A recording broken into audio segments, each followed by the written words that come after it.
The year is 1763, and the world has just changed forever. In the forests of Pennsylvania, the last echoes of musket fire fade as the French and Indian War comes to an end. For 7 bloody years, American settlers have fought alongside red-coated soldiers against French forces and their Native American allies. Now, as smoke clears from 100 battlefields stretching from the Ohio Valley to the frozen shores of Quebec, the crown stands triumphant. The fleur-de-lis no longer flies over North America. The Union Jack waves supreme from Hudson Bay to the Florida Keys. But victory comes with a price that will shake an empire to its foundations. In London's corridors of power, Chancellor of the Exchequer George Grenville stares at ledger books filled with devastating numbers. The war has cost the empire nearly £70 million, a sum so vast it strains comprehension. The national debt has doubled. Interest payments alone consume half the government's annual revenue. Across the Atlantic, 10,000 imperial soldiers remain stationed in North America, costing another £300,000 each year. Someone must pay for this empire, and Grenville's calculating eyes turn westward, across 3,000 miles of ocean, to the provinces that London has just fought so hard to protect. The provincials, meanwhile, celebrate their survival and dream of expansion. In Virginia's smoky taverns, planters speak excitedly of rich Ohio Valley lands now opened for settlement. Pennsylvania farmers envision their sons carving homesteads from western forests. Massachusetts merchants calculate profits from new trading opportunities. These Americans have shed their blood alongside imperial regulars. They have mortgaged their futures to support the war effort. Surely, they reason, the fruits of victory belong to them as much as to any lord in London. Then comes the proclamation of 1763, sliding like a knife between American dreams and reality. King George III's decree forbids settlement west of the Appalachian Mountains. The very lands that inhabitants fought to win are now declared off-limits, reserved for Native American tribes that mostly fought against the crown. Veterans who expected land grants find their service unrewarded. Speculators who purchased Western claims discover their investments worthless. The proclamation line stretches like an invisible wall from Canada to Georgia, containing provincial ambitions within boundaries that suddenly feel like prison walls. In Williamsburg, a young Virginia lawyer named Patrick Henry reads the proclamation with growing anger. The words seem to mock everything Americans have sacrificed for. How can the empire claim to protect them by denying them the very expansion that protection was meant to secure? In Boston, Samuel Adams, cousin to the future president, but already a master of political organization, sees opportunity in provincial frustration. Grievance, properly nurtured, can grow into defiance. But the proclamation of 1763 proves to be merely the first drop in a gathering storm. George Grenville's financial calculations demand immediate action. If settlers benefit from imperial protection, London logic suggests they should help pay for it. The sugar measure of 1764 seems reasonable enough to metropolitan bureaucrats, a modest duty on molasses, sugar, and other luxury imports. But in the counting houses of Boston and New York, merchants discover that modest levies, properly enforced, can destroy profit margins built on generations of calculated risk. For decades, provincial merchants have operated in the comfortable shadows of crown law. Customs officials, poorly paid and stationed far from London oversight, have developed flexible interpretations of trade regulations. A few coins in the right hands could transform prohibited cargo into legal imports. Smuggling was not crime, but commerce. Not rebellion, but business as usual. The sugar statute changes everything. Royal Naval patrols multiply. Customs enforcement becomes systematic and unforgiving. Merchants who built their fortunes on creative interpretations of trade law suddenly find themselves branded as criminals. But it is the stamp legislation of 1765 that transforms merchant complaints into popular revolution. Unlike the sugar statute, which affects primarily the commercial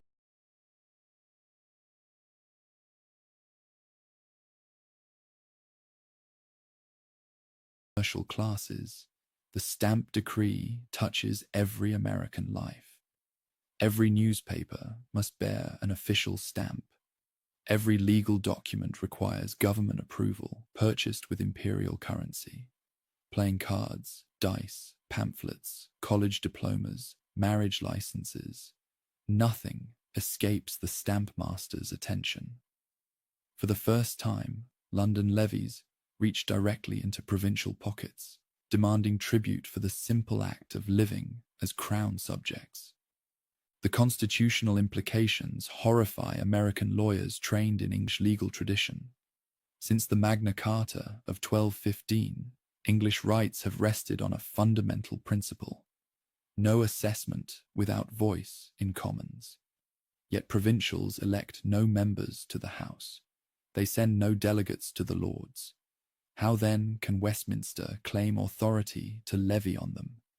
The question burns through assemblies like wildfire through dry timber.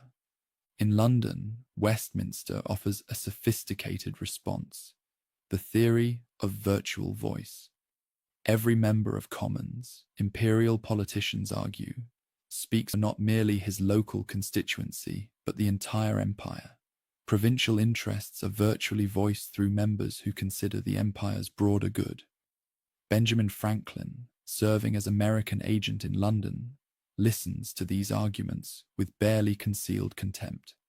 Virtual voice, he observes, is about as useful as virtual food to a starving man. The stamp decree also introduces settlers to another crown innovation that will poison relationships for the next decade: the quartering measures.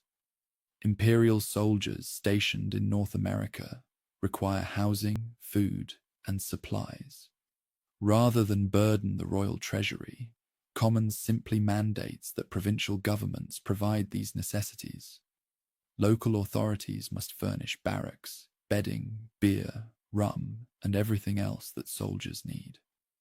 When public buildings prove insufficient, private citizens must open their homes to uninvited guests in red coats. Nothing violates English rights more fundamentally than forcing free men to house soldiers in peacetime. The Third Amendment to the future U.S. Constitution will specifically prohibit this practice. But in 1765, inhabitants lack constitutional protection against Westminster demands. Tavern keepers find their establishments commandeered. Homeowners discover that their property autonomy means nothing when weighed against military convenience.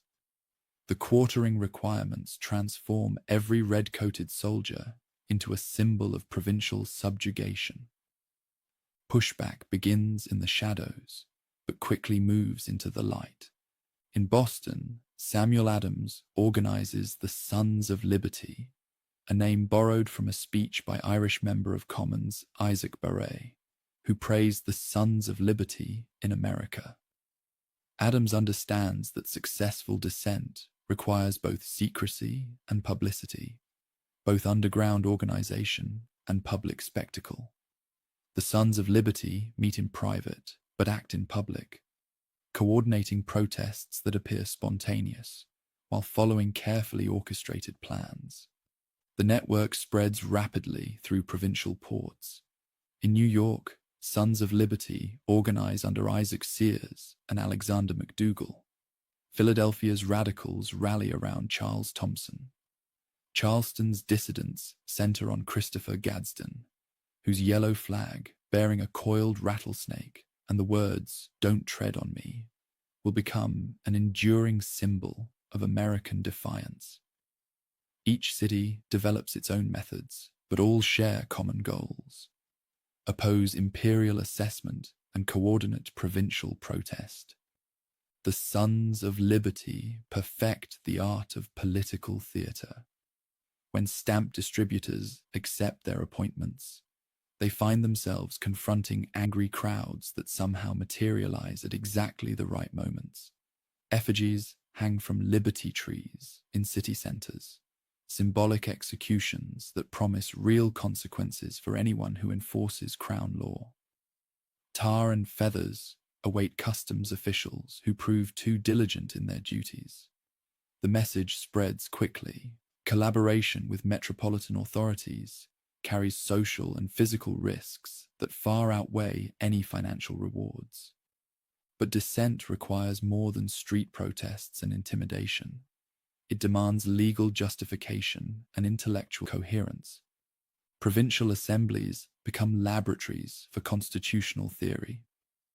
In Virginia's House of Burgesses, Patrick Henry introduces resolutions that question Westminster's authority over American assessment. His words electrify listeners. If this be treason, make the most of it. Massachusetts General Court adopts similar resolutions, then calls for a stamp congress to coordinate provincial responses. 9 provinces send delegates to New York in October 1765, creating the first inter-American political body since the Albany Congress of 1754. The Stamp Congress produces documents that will echo through the next decade of constitutional crisis. The delegates carefully distinguish between Westminster's right to regulate imperial trade and its claimed authority to levy on provincial property. External duties on imports, they concede, might fall within legislative power, but internal assessments on American property violate fundamental principles of English autonomy. The distinction seems clear to provincial minds, but London politicians find it suspiciously convenient. Meanwhile, another network begins forming that will prove even more important than the Sons of Liberty: the Committees of Correspondence. Samuel Adams conceives the idea in Boston, but it spreads throughout the colonies, like arteries carrying revolutionary blood. Each town and county establishes a committee to maintain communication with neighboring communities and other colonies. When British authorities take action in one location, word spreads rapidly through the correspondence network, allowing coordinated responses before government officials can exploit colonial isolation. The committees transform 13 separate colonial societies into something resembling a unified political community. A farmer in Georgia learns within weeks about tax protests in Massachusetts. A merchant in Philadelphia receives detailed accounts of customs enforcement in Charleston. For the first time, colonists begin to see their local grievances as part of a continental pattern of British oppression. In Virginia, the correspondence committees operate through the established social networks of the plantation elite. George Washington, though not yet committed to resistance, allows his Mount Vernon estate to serve as a meeting place for Fairfax County's committee. Thomas Jefferson, still a young lawyer building his practice, finds that correspondence committee work provides excellent preparation for the constitutional arguments that will soon consume his life. The Massachusetts committees develop a more democratic character, reflecting New England's tradition of town meetings and popular participation in local government. Samuel Adams uses the Boston Committee to coordinate resistance activities throughout the province, while his second cousin, John Adams, contributes legal expertise to justify colonial opposition in terms that English lawyers cannot easily dismiss. Pennsylvania's committees reflect the colony's religious and ethnic diversity. Quakers, who oppose violence on principle, struggle to balance their pacifist beliefs with growing anger at British policies. German immigrants, many of whom came to America to escape European taxation and military service, discover uncomfortable parallels between British demands and the oppression they sought to leave behind. Scots-Irish settlers, already suspicious of British authority, need little encouragement to resist London's latest demands. The debate over resistance versus loyalty divides colonial society along lines that will persist throughout the revolutionary crisis.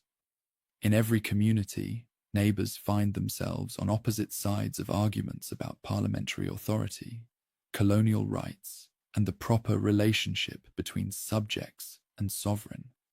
Colonial merchants face particularly difficult choices. Their businesses depend on British trade connections and imperial commercial networks. Many have family relationships in London or personal friendships with British politicians. Yet they also suffer most directly from new tax policies and customs enforcement. The Sugar Act and Stamp Act threaten their profits, while the Quartering Acts disrupt their operations. Merchants like John Hancock in Boston and Henry Lawrence in Charleston find themselves reluctantly drawn into resistance movements despite their preference for compromise and accommodation. Religious communities struggle with conflicting loyalties. Anglican clergy, dependent on British support and committed to royal supremacy in religious matters, generally counsel obedience to constituted authority. But Congregationalist ministers in New England, Presbyterian pastors in the Middle Colonies, and Baptist preachers throughout the South often view British policies as threats to religious liberty as well as civil rights. The Great Awakening of the 1740s has already weakened deference to established authority and strengthened beliefs in individual conscience and popular participation in religious life. These same principles easily transfer to political resistance. The question of loyalty versus liberty becomes intensely personal for thousands of colonial families. Sons argue with fathers about their obligations to the king. Wives disagree with husbands about the wisdom of resistance. Brothers find themselves on opposite sides of constitutional questions that seem abstract until they produce real consequences in daily life. As 1765 draws to a close, colonial resistance achieves its first major victory. The Stamp Act proves unenforceable throughout British North America. No colonial stamps are sold because no one dares to sell them. Courts close rather than operate without stamped documents. Newspapers appear with skull and crossbones where tax stamps should be placed. Business continues as usual, but without any acknowledgement of parliamentary authority. In London, British merchants who depend on colonial trade begin pressuring Parliament for repeal. Colonial boycotts of British goods cost London businesses thousands of pounds in lost sales.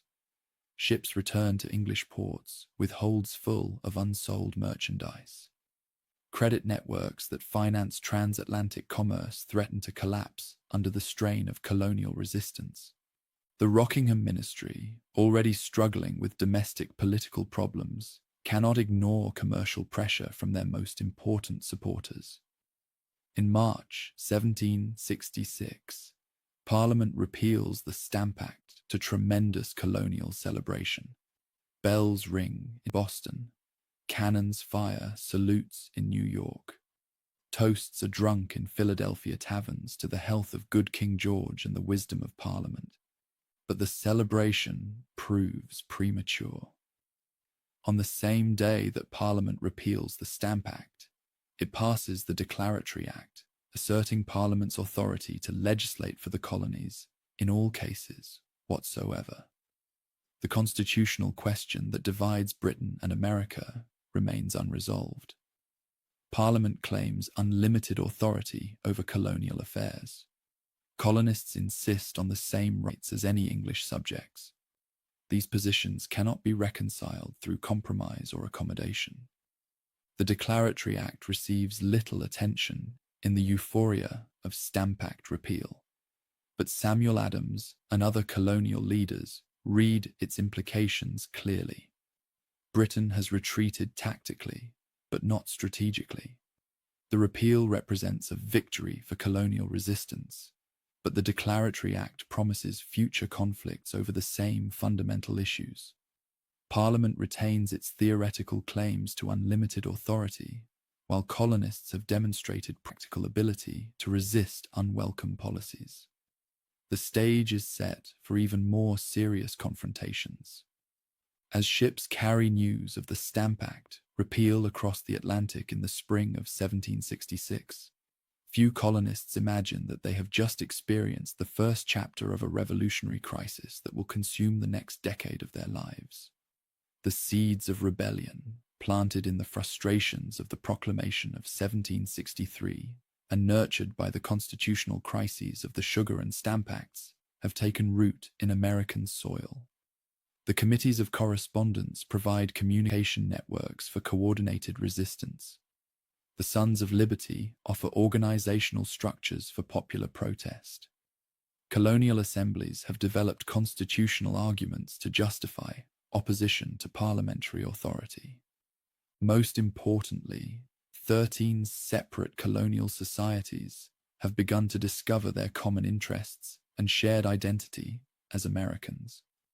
They remain British subjects in law and mostly in sentiment, but they are no longer merely British subjects. Something new is emerging in the forests and cities of North America, a political community that can imagine resistance, organize opposition, and sustain defiance of the world's most powerful empire. The next test of this emerging American identity waits just beyond the horizon, approaching with the inevitability of a summer storm.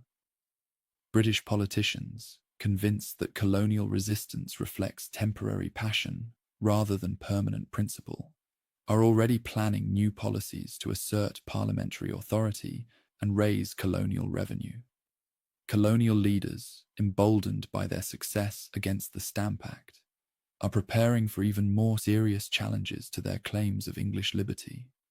Neither side fully understands the forces they have set in motion, but both sense that something fundamental has changed in the relationship between Britain and her American colonies. The seeds of rebellion have been planted.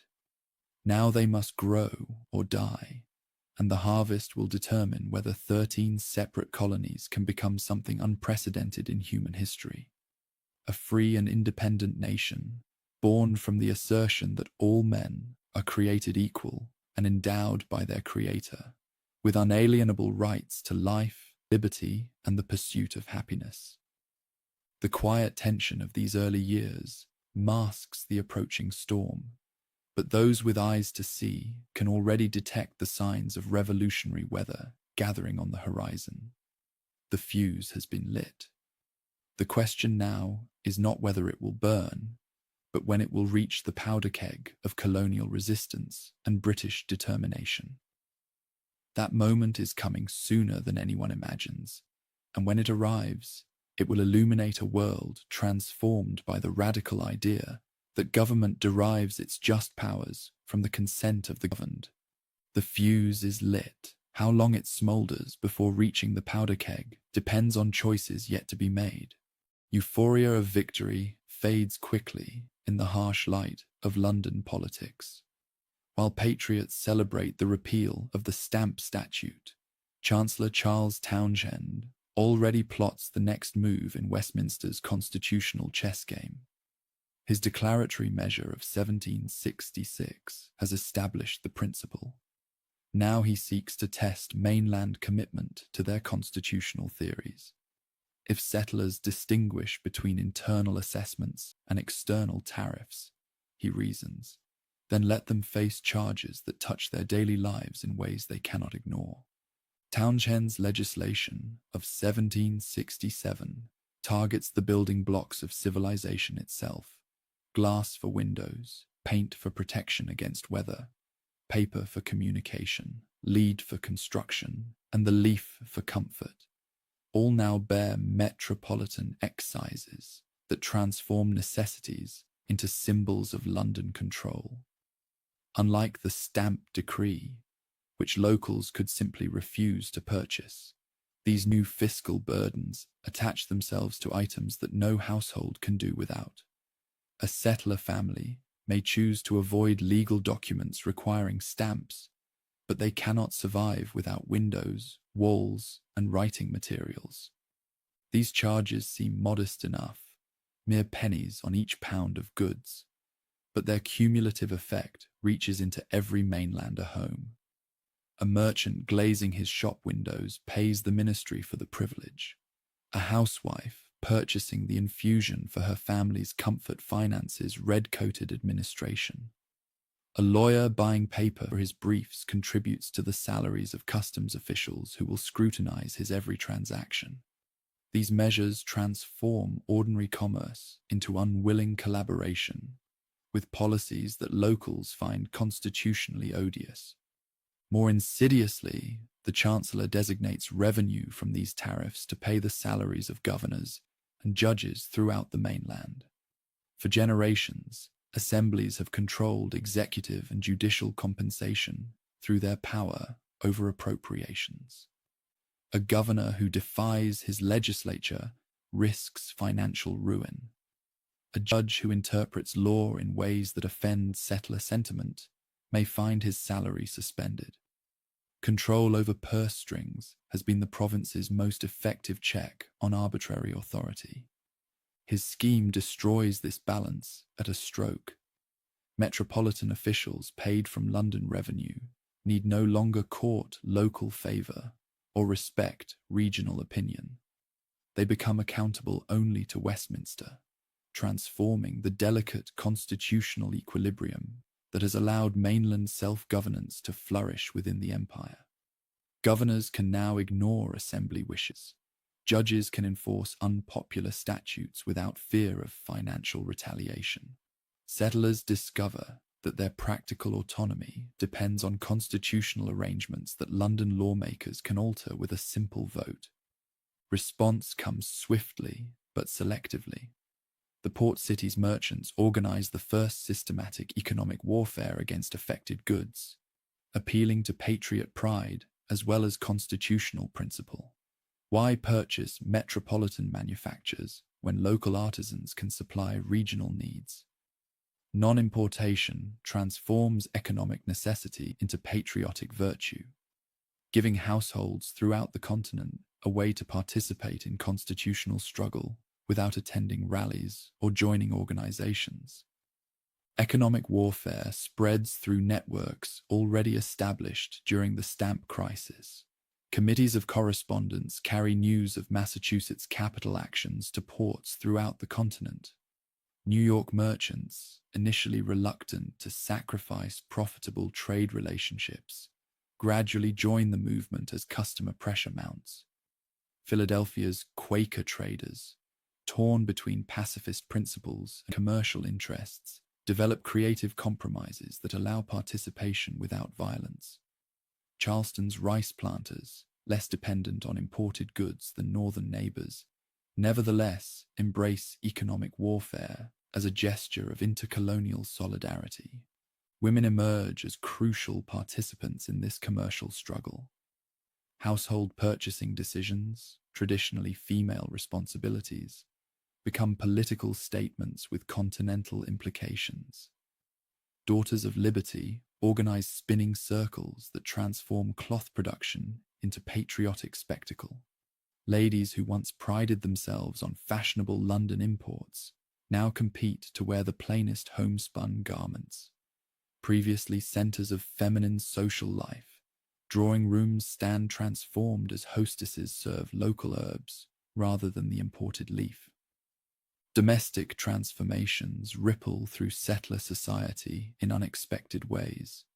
Local manufactures, previously scorned as inferior to metropolitan products, gain new respect and market share. Regional artisans find themselves overwhelmed with orders from customers who previously preferred imported goods. Economic refusal inadvertently nurtures domestic industry that will prove crucial during the coming years of commercial disruption. But financial pressure moves too slowly for some mainlander tempers. In the town on the Charles, where Westminster officials concentrate and enforcement proves most vigorous, daily friction between locals and customs collectors escalates into something approaching warfare. Revenue officers, armed with broad search powers and backed by London authority, ransack warehouses and private homes seeking evidence of smuggling. Merchants who built their fortunes on creative interpretations of trade regulations now face systematic persecution that threatens their livelihoods and social standing. John Hancock's sloop Liberty seizure in June 1768 crystallizes these tensions into open confrontation. Customs officials impound the vessel on suspicion of wine smuggling, triggering riots that force ministry officers to flee to Castle William in the harbour. Popular fury reflects not merely sympathy for Hancock, one of the city's wealthiest merchants, but rage at enforcement methods that violate traditional English protections against arbitrary searches and seizures. Governor Francis Bernard responds by requesting military reinforcement from General Thomas Gage in New York. Red-coated regiments arriving in the port city during October 1768 transform constitutional dispute into military occupation. For the first time since 1689, Westminster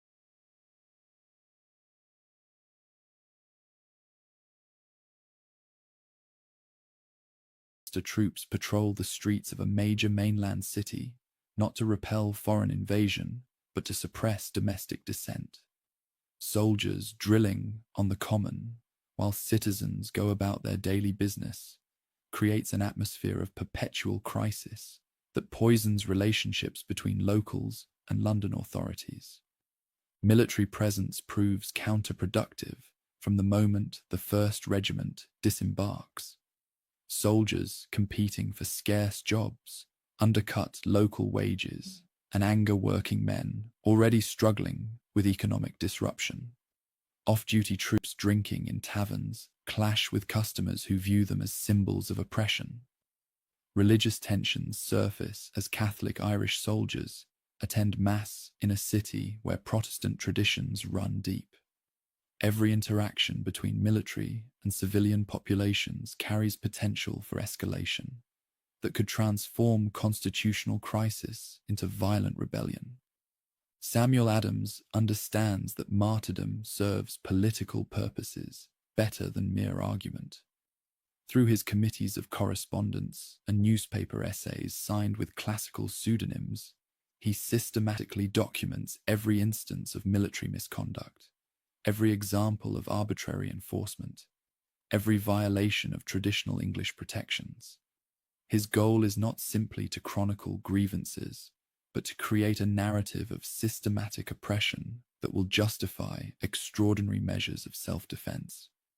The explosion comes on a cold March evening in 1770, triggered by the kind of minor incident that often sparks major conflagrations. A British sentry, standing guard outside the custom house, strikes a young apprentice who insults him. Crowds gather as word spreads through the city's narrow streets. More soldiers arrive to rescue their comrade. Tension builds as civilians throw snowballs, ice, and insults at the military detachment. Someone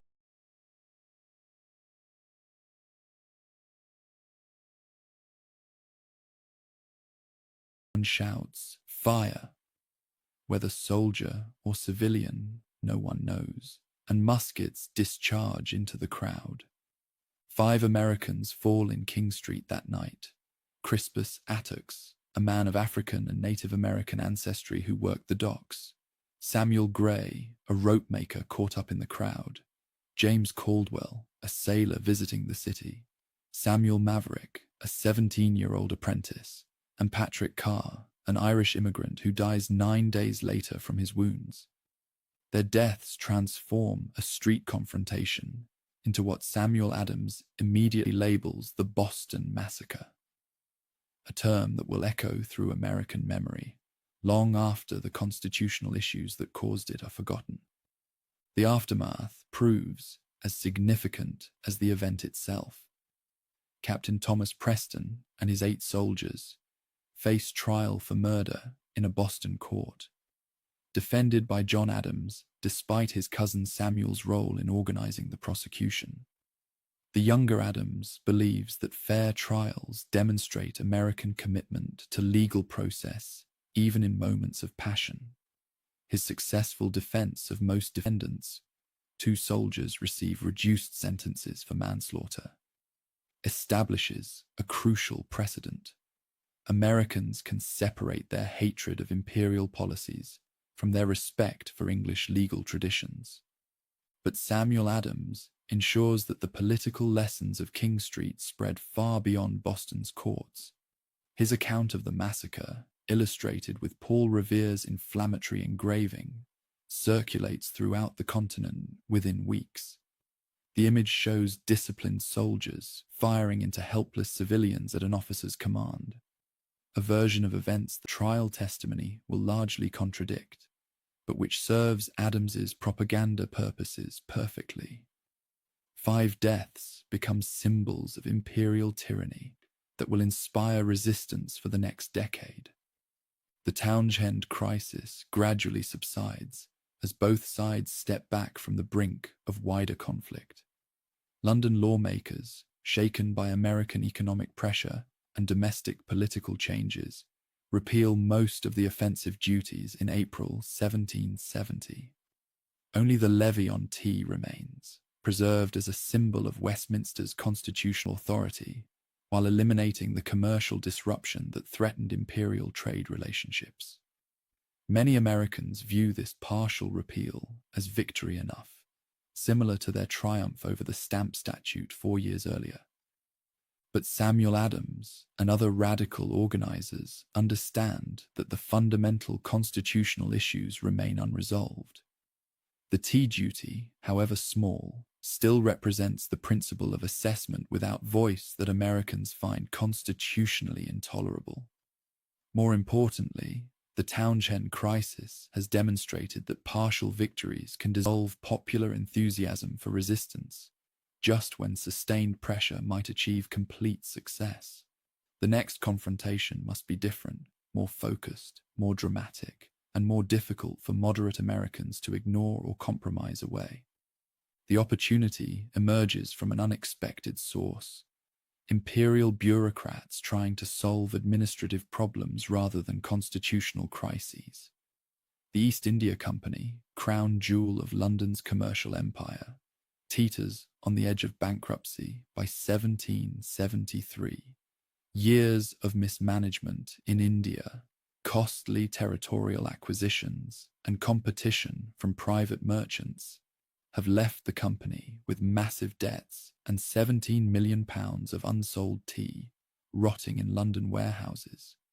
Company directors appeal to Westminster for relief, seeking not constitutional authority but simple commercial survival.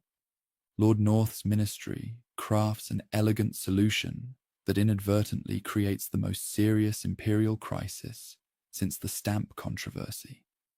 The tea legislation of 1773 grants the East India Company direct sales privileges in American ports, eliminating the middlemen who have traditionally distributed imported tea through local networks. The company can now sell directly to consumers at prices lower than any competitor, including smuggled Dutch tea that has captured much of the American market during years of boycott and non-importation. The measure seems designed to benefit everyone. The company gains American sales needed for financial recovery. American consumers get cheaper tea. Imperial revenue continues flowing from the preserved Townshend duty.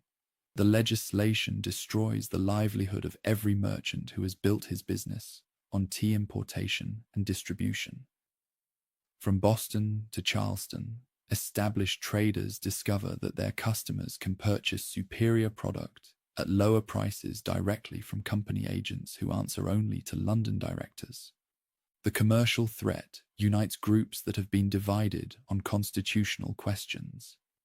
Merchants who opposed earlier boycotts because they damaged trade relationships now face complete elimination from profitable commerce. Smugglers who ignored legal protests because they profited from illegal trade now confront company competition that makes their business unprofitable. Even moderate Americans who supported partial reconciliation with imperial authorities cannot ignore legislation that threatens their economic survival while rewarding their constitutional opponents. More ominously, the Tea Statute establishes a precedent for imperial monopolies that could extend to any branch of American commerce. If Westminster can grant the East India Company exclusive privileges in tea sales, why not give other London firms similar advantages in cloth, hardware, or agricultural products? The measure threatens to transform American merchants from independent traders into minor agents of metropolitan corporations, reducing provincial commerce to a branch of imperial business controlled entirely from London. The response begins in Philadelphia, where residents organize to prevent tea ships from entering port and unloading their controversial cargo. New York follows with similar preparations, while Charleston authorities allow landing but prevent sales by storing company tea in public warehouses. Each port develops tactics suited to local conditions, but all share the goal of making East India Company commerce impossible without directly attacking imperial sovereignty or private property. Boston's situation proves more complex than other ports because Governor Thomas Hutchinson, descendant of Anne Hutchinson, the religious dissenter, refuses to grant tea ships clearance to leave harbor without paying duties and unloading cargo. The Dartmouth, Eleanor, and Beaver swing at anchor in Boston Harbor throughout December 1773. Their holds full of tea that no one dares purchase, but that royal officials will not allow to leave. Each day that passes brings closer the deadline when customs officers will seize the cargo and sell it at public auction, achieving company goals through government action rather than voluntary commerce. Samuel Adams orchestrates the crisis with the skill of a master playwright. Mass meetings at Old South Church attract thousands of participants from Boston and surrounding towns, creating unprecedented displays of popular unity around constitutional principles. The meetings carefully avoid direct challenges to royal authority, while making clear that community sentiment overwhelmingly opposes tea sales under current conditions. Adams repeatedly emphasizes that Americans seek not to destroy property, but to prevent unconstitutional policies from taking effect through what appears to be normal commercial activity. The climax comes on December 16th, when the final deadline for resolving the tea crisis arrives without compromise from any party. Governor Hutchinson refuses to clear the ships. Company agents decline to resign their commissions. Customs officials prepare to seize the cargo at dawn. That evening, as 7,000 Americans pack Old South Church for what everyone understands may be the final peaceful assembly, Adams makes one last appeal for official cooperation in returning the tea to London unsold. When word arrives that the governor maintains his refusal, Adams speaks the words that trigger the most famous act of civil disobedience in American history. This meeting can do nothing more to save the country. Within minutes, men disguised as Mohawk Indians stream from the church toward Griffin's Wharf, where 3 tea ships wait in the gathering darkness. Working by torchlight with remarkable discipline and efficiency, they empty 342 chests of East India Company tea into Boston Harbor, carefully replacing a single broken padlock and sweeping the ships clean before disappearing into the December night. The Boston Tea Party, as it becomes known to history, represents a new form of popular protest that carefully balances respect for property rights with rejection of unconstitutional policies. The participants damage no ships, harm no persons, and steal no cargo. They even replace tea that accidentally spills into a participant's shoe. But they destroy property worth £10,000, a massive sum that demonstrates the seriousness of American constitutional objections while maintaining plausible claims of moral legitimacy. News of Boston's tea destruction spreads rapidly through the committees of correspondence, triggering celebrations in some ports and anxious discussions in others. American leaders understand that they have crossed a line from which retreat may prove impossible. Previous resistance efforts could be characterized as defensive responses to unconstitutional innovations. The tea destruction represents offensive action against established imperial authority, justified only by higher law, claims that London officials will certainly reject. The imperial response exceeds even Samuel Adams' expectations for severity and scope. Lord North's ministry, convinced that American resistance reflects temporary passion rather than permanent principle, decides to make an example of Massachusetts that will deter similar actions elsewhere. The coercive legislation of 1774 immediately branded the intolerable measures by American propagandists, targets Boston specifically, but carries implications for all provincial communities that might consider following Massachusetts's example. The Boston Port Statute closes the harbor to all commerce until the destroyed tea is paid for and customs officers are compensated for their troubles. The Massachusetts government measure revokes the province's charter, placing appointment of council members and local officials under royal control, while severely restricting town meetings that have been the foundation of New England's self-governance. The Administration of Justice statute allows royal officials charged with capital crimes to be tried in England, rather than provincial courts, effectively granting immunity to imperial officers who might use deadly force against American protesters. The Quebec legislation, though not technically part of the coercive measures, arrives simultaneously and amplifies their threatening implications. The statute extends Quebec's boundaries south to the Ohio River, incorporating vast territories that Americans consider their natural inheritance from victory in the French and Indian War.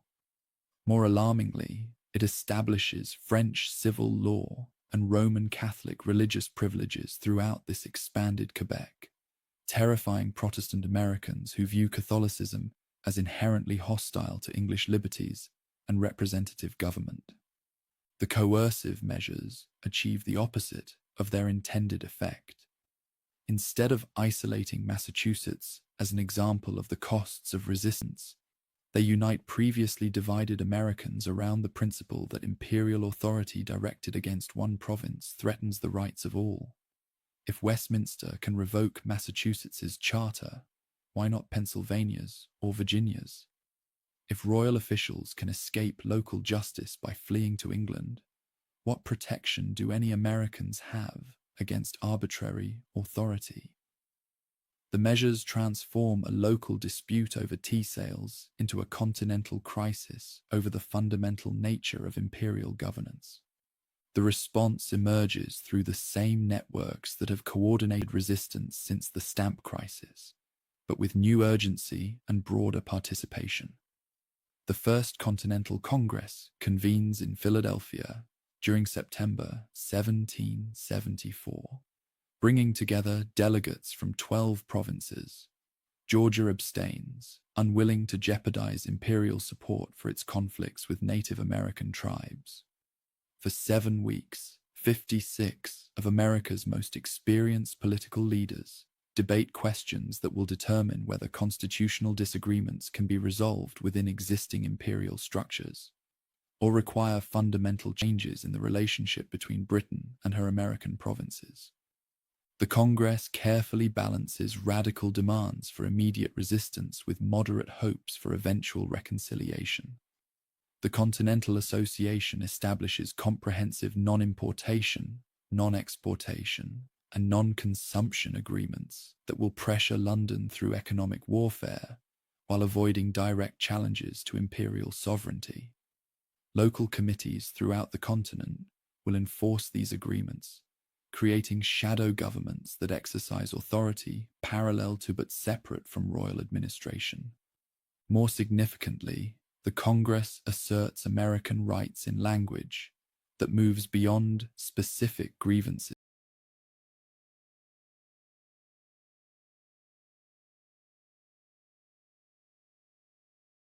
toward general principles of governance. The Declaration of Rights claims for Americans all the liberties enjoyed by residents of Great Britain, including trial by jury, protection against arbitrary searches, and consent to taxation through elected representatives. The claims rest not merely on English legal precedent, but on natural law principles that apply to all human societies, regardless of particular historical circumstances.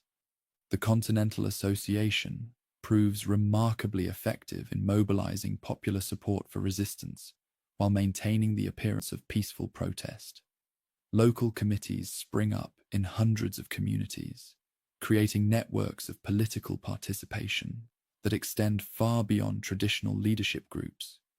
Farmers, artisans, shopkeepers, and laborers find themselves drawn into constitutional discussions that were previously confined to lawyers and politicians. The committees transform abstract arguments about parliamentary authority into practical decisions about daily consumption that every household must make. The association's enforcement mechanisms reveal how quickly constitutional resistance can develop coercive characteristics that mirror the arbitrary authority Americans claim to oppose. Committees publish names of merchants who violate non-importation agreements, subjecting them to social ostracism and economic boycotts. Suspected violators face interrogation and demands for public confessions that resemble the Star Chamber proceedings that English law supposedly prohibits. The line between popular justice and mob rule becomes increasingly difficult to distinguish as committees enforce compliance with agreements that have no legal standing under existing colonial charters. Throughout the winter of 1774 to 1775, both sides prepare for confrontations that seem increasingly inevitable, despite continued hopes for peaceful resolution. In London, Lord North's ministry reinforces General Gage's Boston garrison while planning military expeditions to seize provincial military supplies stored in countryside magazines. American committees organize militia training and ammunition stockpiling, while maintaining official positions that they seek only to defend traditional rights within existing imperial structures. The powder alarms of late 1774 and early 1775 provide dress rehearsals for the larger conflict that approaches. When royal troops march from Boston to remove gunpowder stored at Cambridge and Charlestown, thousands of militia respond to alarm riders who spread word of imperial military action throughout eastern Massachusetts. The soldiers complete their missions without firing shots, but the popular response demonstrates that Americans can mobilize armed resistance faster than royal officials anticipated, and in larger numbers than imperial forces can immediately counter. These alarms also reveal the communications networks that Samuel Adams and other organizers have spent years developing. Paul Revere, William Dawes, and dozens of other riders carry news of imperial troop movements across New England within hours, allowing rapid coordination of responses across multiple provinces. The Committee of Safety stockpiles arms and ammunition, while maintaining intelligence networks that monitor every movement of royal forces. By the spring of 1775, eastern Massachusetts resembles a province under military occupation by foreign forces, rather than a peaceful corner of the British Empire. The final alarm comes on the night of April 18th, 1775, when General Gage orders Lieutenant Colonel Francis Smith to march with 700 men to Concord, where provincial leaders have assembled a major military supply depot. The mission seems straightforward. Seize or destroy the ammunition before it can be used against royal authority. Arrest Samuel Adams and John Hancock if possible, and demonstrate that imperial forces retain the initiative in this escalating crisis. But Paul Revere, William Dawes, and Dr. Samuel Prescott carry warning across the countryside faster than Smith's column can march. By dawn, on April 19th, church bells and alarm guns have awakened militia companies throughout eastern Massachusetts. Hundreds of armed farmers converge on the route that royal troops must follow on their return to Boston, transforming what began as a simple supply raid into a running battle that will consume the next 8 years of American and British lives. At Lexington Green, as the sun rises on a spring morning that will change the world, Captain John Parker arrays his 70 militia against Smith's advance guard. The two forces face each other across 100 yards of New England Common. British regulars trained for European warfare, American farmers defending their community against what they see as foreign invasion. Neither side intends to begin a revolution, but both understand that the constitutional crisis of the past decade has reached the point where words no longer suffice, and only arms can determine whether Americans will remain British subjects or become something new under the sun. Stand your ground, Parker tells his men. Don't fire unless fired upon. But if they mean to have a war, let it begin here. The shot that follows, fired by whom no one knows, echoes not just across Lexington Green, but around a world that will never again be quite the same. The age of revolution has begun, and its first battlefield lies in a small New England town, where farmers have decided that some things matter more than peace, more than prosperity, more than life itself. The long argument over imperial authority and provincial rights has ended. Now comes 8 years of war to determine whether the ideas that Americans have been discussing in assemblies and committees can survive the test of battle against the world's most powerful empire. The road to revolution, paved with good intentions and constitutional theories, has led to this moment when theory must give way to practice and arguments must yield to action. Everything that follows will be different, more dangerous, more costly, more uncertain, but also more decisive. The question is no longer whether Americans can remain loyal British subjects while maintaining their traditional rights. The question now is whether they can create a new form of government based on principles that most of the world considers impossible dreams. That all men are created equal, that governments derive their just powers from the consent of the governed, and that people have not only the right, but the duty to alter or abolish governments that become destructive of the ends for which they were instituted. The American Revolution has begun. Captain John Parker's 70 Minutemen scatter across Lexington Green as Major John Pitcairn's advance guard approaches through the morning mist. 8 locals lie dead, 10 wounded, and the rest flee toward Concord as red-coated Marines reform their ranks. Lieutenant Colonel Francis Smith's column resumes its march, confident that a show of force has restored Westminster's authority over rebellious settlers. Behind them, riders gallop toward surrounding towns with news that will transform scattered militia companies into something resembling an army. Dr. Samuel Prescott reaches Concord ahead of the Metropolitan Expedition, allowing patriots to disperse most military supplies before soldiers arrive. What the ministry troops discover disappoints them. A few musket balls, some wooden gun carriages, barrels of flour they mistake for gunpowder. Captain Walter Laurie's detachment burns the carriages at North Bridge, while Smith's main force searches homes and barns throughout the village. From nearby hills, Concord militia watches smoke rise and assumes their town burns. Major John Buttrick leads 400 Minutemen down the slope toward North Bridge, as Laurie's men hurry to rejoin the main column. At the bridge itself, nervous soldiers fire warning shots that wound 2 patriots. Return volleys drop 3 redcoats, including Lieutenant Edward Thornton Gould, the first Westminster casualty of what will become 8 years of war. Laurie's detachment retreats in disorder, while mainland militia, stunned by their success against professional soldiers, debate whether to pursue or simply defend their homes. Smith begins his return march at noon, unaware that alarm riders have spent 6 hours rousing the Massachusetts countryside. From stone walls, farmhouses, and forest clearings, militia companies converge on the route his column must follow back to the port city. What began as a supply raid becomes a running battle stretching 18 miles through territory that locals know intimately and visitors navigate with fatal difficulty. At Merriam Corner, 2 miles from Concord Center, concealed marksmen open fire on Smith's flanks and rear.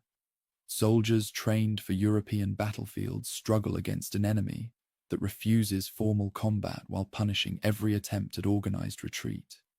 Officers fall to aimed shots from hunters who have spent lifetimes perfecting their marksmanship on game that provided dinner only when the first shot killed.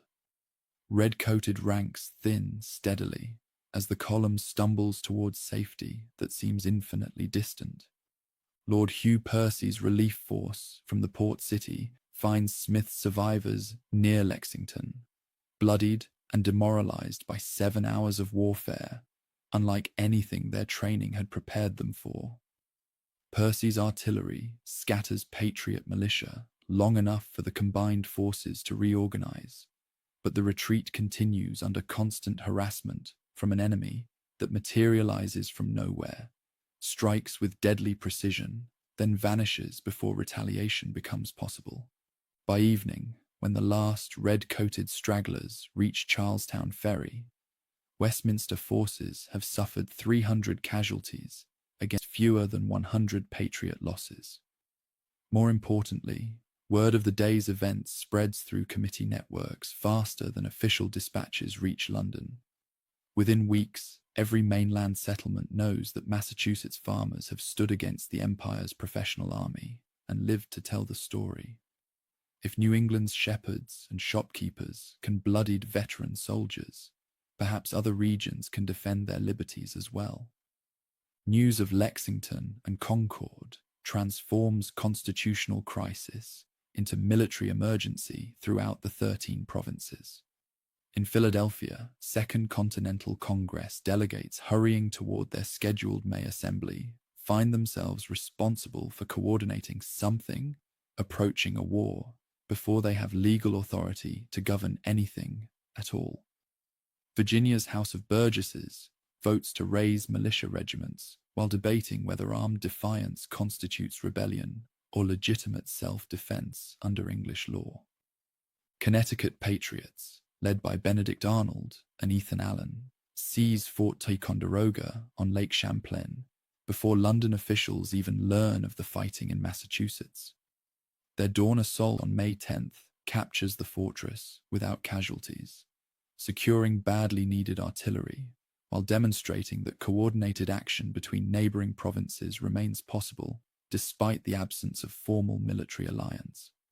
Allen's demand that the sleeping commander surrender in the name of the Great Jehovah and the Continental Congress suggests that insurgent leaders have begun thinking in continental rather than merely provincial terms. Arnold, frustrated by Allen's theatrical leadership of the Ticonderoga expedition, continues north with small force to capture Crown Point and St. Jean, extending Patriot control over the crucial Lake Champlain corridor that connects Canada to the Hudson Valley. His aggressive initiatives reveal both the opportunities and dangers facing insurgent forces. While successful surprise attacks can yield significant strategic advantages, They also escalate conflicts beyond the point where peaceful resolution remains achievable. Meanwhile, in the town on the Charles, 15,000 New England militia surround General Thomas Gage's garrison like an angry sea containing a single embattled island. The siege of the port city begins almost accidentally, as local companies that responded to April's alarms simply refuse to go home, while red-coated soldiers occupy their regional capital. What starts as spontaneous protest gradually develops into systematic military investment that traps 4,000 Westminster troops in a city they supposedly control. Artemus Ward of Massachusetts assumes overall command of this improvised army, though his authority rests on little more than seniority and general consent among militia officers who recognize the need for coordination while jealously guarding their company's independence. Connecticut and Rhode Island regiments arrive to reinforce the siege, bringing different traditions of military organization that complicate efforts to establish unified command structures. Each province's forces operate according to familiar patterns, while slowly learning to cooperate with neighbors whose methods sometimes seem foreign. Gage faces impossible choices within his increasingly isolated garrison. Aggressive action against the surrounding militia might break the siege, but would certainly escalate the conflict beyond any possibility of peaceful resolution. Defensive preparations suggest weakness, while consuming supplies that cannot easily be replaced. Negotiations with insurgent leaders might ease immediate pressures, but would implicitly recognize their authority and legitimize defiance that Westminster will never accept. Second Continental Congress convenes in Philadelphia's State House on May 10th, while these military confrontations unfold 300 miles to the northeast. Delegates from 12 provinces, Georgia still hesitates to jeopardize London's support for its frontier conflicts, face questions that exceed their instructions and challenge their assumptions about proper relationships between colonies and mother country. How can they support Massachusetts while maintaining loyalty to the crown? Can they coordinate military preparations without committing treason? Should they seek reconciliation or prepare for complete separation? John Adams arrives in Philadelphia, convinced that reconciliation has become impossible and that only independence can secure mainland liberties. His cousin Samuel, remaining in Massachusetts to coordinate military preparations, shares this assessment, but understands that most delegates still hope for peaceful resolution of constitutional disagreements. Moving too quickly towards separation might fragment the fragile unity that makes continental resistance possible, while moving too slowly might allow Westminster to suppress individual provinces before they can coordinate effective defense. Virginia's delegation, led by the imposing figure of George Washington, brings credibility and continental perspective that Massachusetts radicals desperately need. Washington's military experience in the French and Indian War, combined with his reputation for sound judgment and personal integrity, makes him a natural choice for senior military command if Congress decides to assume responsibility for the forces surrounding the port city. More importantly, his Virginia origins ensure that Northern resistance cannot be dismissed as regional fanaticism. Debates in the State House reveal the fundamental tensions that will shape insurgent strategy throughout the coming conflict.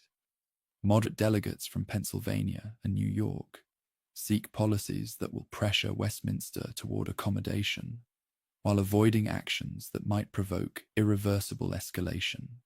Radical representatives from Massachusetts and Virginia argue that half measures will fail to secure liberty, while encouraging London to believe that sufficient pressure can restore colonial obedience. On June 15th, Congress resolves these tensions by appointing Washington as General and Commander-in-Chief of the Army of the United Colonies. Language that carefully avoids claiming independence while assuming responsibility for military forces that have no legal standing under existing colonial charters. His commission authorizes him to command troops from multiple provinces in defense of American liberty, terms that remain deliberately ambiguous about ultimate political objectives, while providing practical authority for immediate military necessities. Washington accepts command with characteristic humility, declining salary beyond expenses and expressing doubt about his qualifications for such enormous responsibility. His farewell dinner with Philadelphia delegates reveals the magnitude of the task he has undertaken, transforming militia companies from different provinces with varying equipment and conflicting traditions into something resembling a professional army capable of sustained warfare against experienced European forces. Before Washington can reach Massachusetts, however, the siege erupts into the war's first major battle. General William Howe, recently arrived to reinforce Gage's garrison, decides that Patriot fortifications on Charlestown Peninsula must be eliminated before they render Port City untenable. His plan for June 17th calls for frontal assault against entrenchments that insurgent forces have spent the previous night constructing on Breed's Hill, a position that colonial maps call Bunker Hill, though the actual fighting will occur on the lower elevation closer to the harbour.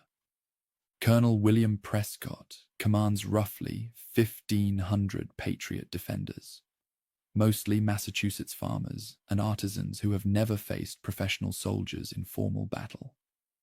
Their earthworks, hastily constructed during a single night, offer protection against small arms fire, but cannot withstand artillery bombardment that Howe's forces can deliver from ships in the harbour. Prescott understands that his men's only advantages are defensive position and superior marksmanship, benefits that will disappear if they allow themselves to be drawn into open combat. "Don't fire until you see the whites of their eyes," Prescott reportedly tells his troops, though the actual command probably came from several officers who understood that Patriot ammunition supplies could not sustain prolonged firefights. Whatever the exact words, the tactical principle remains clear. Make every shot count, because there will not be enough powder for wasteful volleys like those that European armies exchange at long range. Howe's first assault sends red-coated ranks up the hill in perfect formation, bayonets gleaming in afternoon sunlight as drummers beat the advance. At 60 yards, Patriot muskets erupt in carefully controlled volleys that shatter Westminster's front lines and send survivors stumbling back toward the beach. Bodies in red uniforms litter the slope like autumn leaves after a sudden storm, while insurgent defenders reload and wait for the next attack they know must come. A second assault produces similar results, with colonial marksmen again waiting until metropolitan soldiers reach close range before delivering devastating fire that breaks another charge before it can reach the earthworks. Howe's officers begin to question whether any number of frontal attacks can succeed against defenders who shoot with such deadly accuracy from protected positions. Some suggest flanking movements or artillery preparation that might reduce Patriot advantages. But Howe insists that one more direct assault will surely carry the position. His third attack succeeds only because insurgent ammunition finally runs out after hours of sustained combat. Patriots fight with clubbed muskets, stones, and bare hands as red-coated soldiers finally reach their earthworks, but weight of numbers and professional training eventually prevail. Prescott orders retreat when further resistance becomes impossible, allowing his surviving troops to escape across Charlestown Neck, while Howe's battered forces claim possession of empty fortifications that have cost them over 1,000 casualties. Bunker Hill proves that mainland farmers and artisans can stand against the world's most professional army if they choose their ground carefully and fight with discipline equal to their patriotic enthusiasm. But the engagement also demonstrates the severe limitations facing insurgent forces: ammunition shortages, inadequate artillery, and command structures too informal for sustained operations against experienced enemies. Most soberly, retreat under fire requires training that militia companies have never received and cannot improvise under battlefield conditions. Washington reaches Cambridge 2 weeks after the battle to find an army that exists more in congressional imagination than military reality. 16,000 men surround the port city, but they represent dozens of separate units with different equipment, varying terms of enlistment, and conflicting ideas about military discipline. Connecticut troops refuse to accept orders from Massachusetts officers. Rhode Island companies demand different rations than their neighbors receive. New Hampshire regiments threaten to go home when their ammunition runs low. Creating unity from this diversity challenges Washington's diplomatic skills as much as his military experience. He must persuade men who consider themselves equals to accept hierarchical command structures that contradict their civilian assumptions about authority and consent. Provincial soldiers who elected their officers resist orders from commanders they did not choose. Farmers accustomed to seasonal rhythms cannot understand why military service requires year-round commitment, regardless of harvest schedules. Gradually, through personal example and careful attention to individual concerns, Washington begins molding his heterogeneous command into something approaching a continental army. Daily drills transform civilian militias into disciplined units capable of coordinated maneuvers. Standardized equipment and uniforms create visual symbols of unity that help soldiers think beyond provincial boundaries. Most importantly, shared hardships and common dangers forge bonds between men from different regions who discover they can trust neighbors they previously knew only by reputation. While Washington organizes his army, Congress debates whether to seek reconciliation or prepare for complete separation from the empire. The Olive Branch Petition, drafted by John Dickinson and approved in July, represents moderate delegates' final attempt to restore harmony through direct appeal to King George III. The document acknowledges attachment to Your Majesty's person, family, and government, while requesting royal intervention to prevent further effusion of blood through parliamentary policies that violate traditional English liberties. But even as Congress approves this conciliatory gesture, it also issues a declaration of causes of taking up arms that adopts much more militant language. Thomas Jefferson and Dickinson's joint composition asserts that Americans are resolved to die freemen rather than live slaves, while stopping just short of declaring independence. The document warns that insurgent forces will fight until terms of peace shall be agreed upon, that secure colonial rights within the empire or permit honorable separation from it. King George's response eliminates any remaining hopes for peaceful resolution.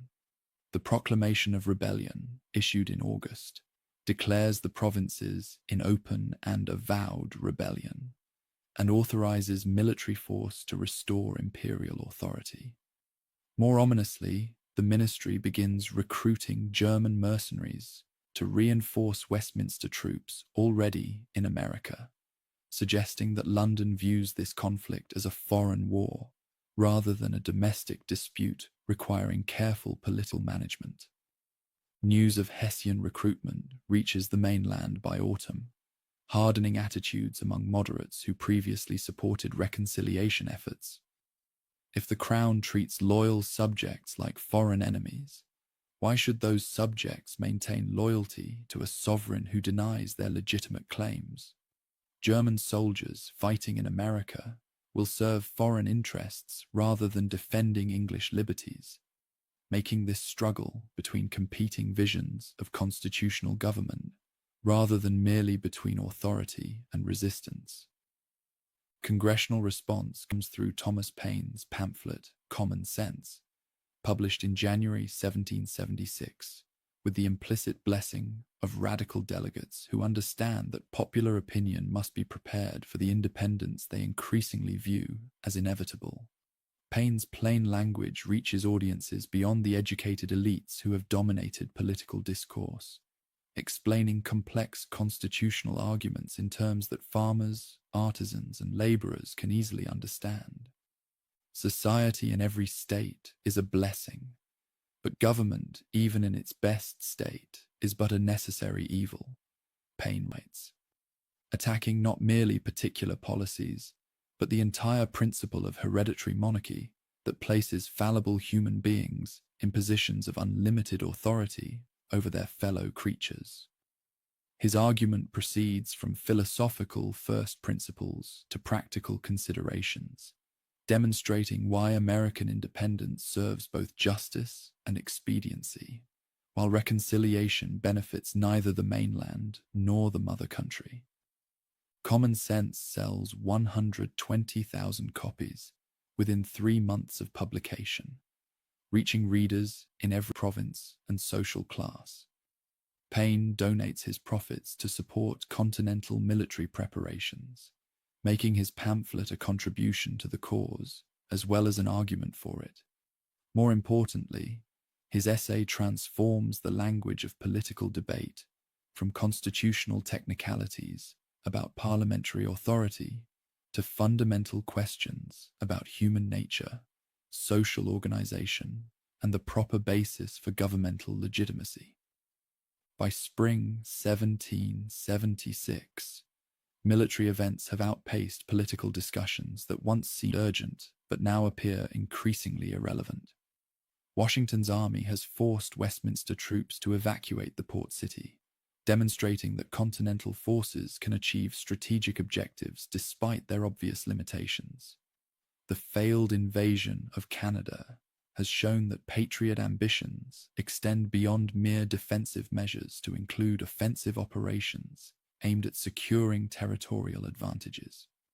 Both sides have committed resources and shed blood in quantities that make peaceful reconciliation difficult to imagine.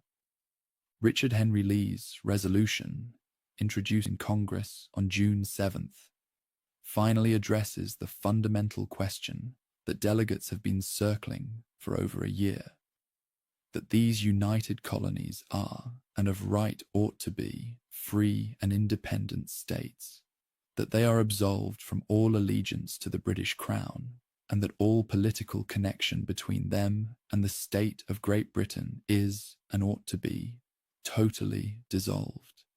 Debate over Lee's motion reveals how far American thinking has evolved since the First Continental Congress carefully limited its demands to traditional rights within the existing imperial structure. Independence no longer seems like a radical departure from legitimate goals, but rather the logical culmination of principles that patriots have been defending since the stamp crisis. If Americans possess natural rights that no government can legitimately violate, why should they accept any authority that repeatedly transgresses those rights, regardless of its historical claims to their obedience? Thomas Jefferson, chosen to draft a formal declaration explaining American independence to a candid world, draws on philosophical traditions stretching back through John Locke to ancient Stoic writers who argued that political authority must rest on consent rather than force. His opening paragraphs establish universal principles that apply to all human societies: that governments derive their just powers from the consent of the governed, that people retain the right to alter or abolish governments that become destructive of their proper ends, and that revolution becomes not merely permissible but obligatory when peaceful remedies have been exhausted. The specific charges against King George III that comprise the Declaration's bulk catalogue a decade of grievances that will be familiar to anyone who has followed the escalating crisis since 1765. But Jefferson's genius lies in presenting these particular complaints as illustrations of universal principles, rather than merely provincial resentments. American independence, in his formulation, serves the cause of human liberty everywhere, rather than simply defending the narrow interests of mainland settlers. We hold these truths to be self-evident, Jefferson writes, that all men are created equal, that they are endowed by their Creator with certain unalienable rights, that among these are life, liberty, and the pursuit of happiness. These words will echo through centuries of human struggle for dignity and freedom, inspiring movements that Jefferson himself cannot imagine. But in the summer of 1776, they serve the immediate purpose of justifying American independence in terms that reasonable people throughout the world can understand and support. Congress approves the Declaration of Independence on July 4, 1776, creating the United States of America through words that transform 13 separate rebellions into a single national revolution. Church bells ring throughout Philadelphia as delegates sign the document that makes them traitors to the crown they have served, and patriots to the country they have just created. The announcement spreads rapidly through post roads and shipping lanes that will carry news of American independence to every corner of an Atlantic world that must now adjust to the reality of a new nation founded on principles that challenge the legitimacy of most existing governments. Washington orders the Declaration read to his troops in New York, where they have gathered to defend against the Westminster invasion that everyone expects will follow independence as surely as thunder follows lightning. Soldiers cheer the words that give meaning to their sacrifices, while officers contemplate the enormous task of defending a newborn republic against enemies who command the world's most powerful military forces. The United States exists in law and aspiration, but it must still prove itself worthy of survival in the harsh realm where nations live or die according to their ability to defend their claims with force of arms. Independence transforms everything and nothing. Americans who were insurgent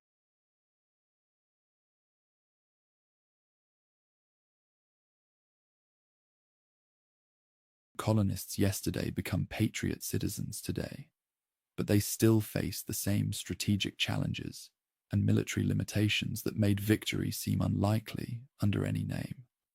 Washington still commands an amateur army against professional enemies who enjoy overwhelming advantages in training, equipment, and experience.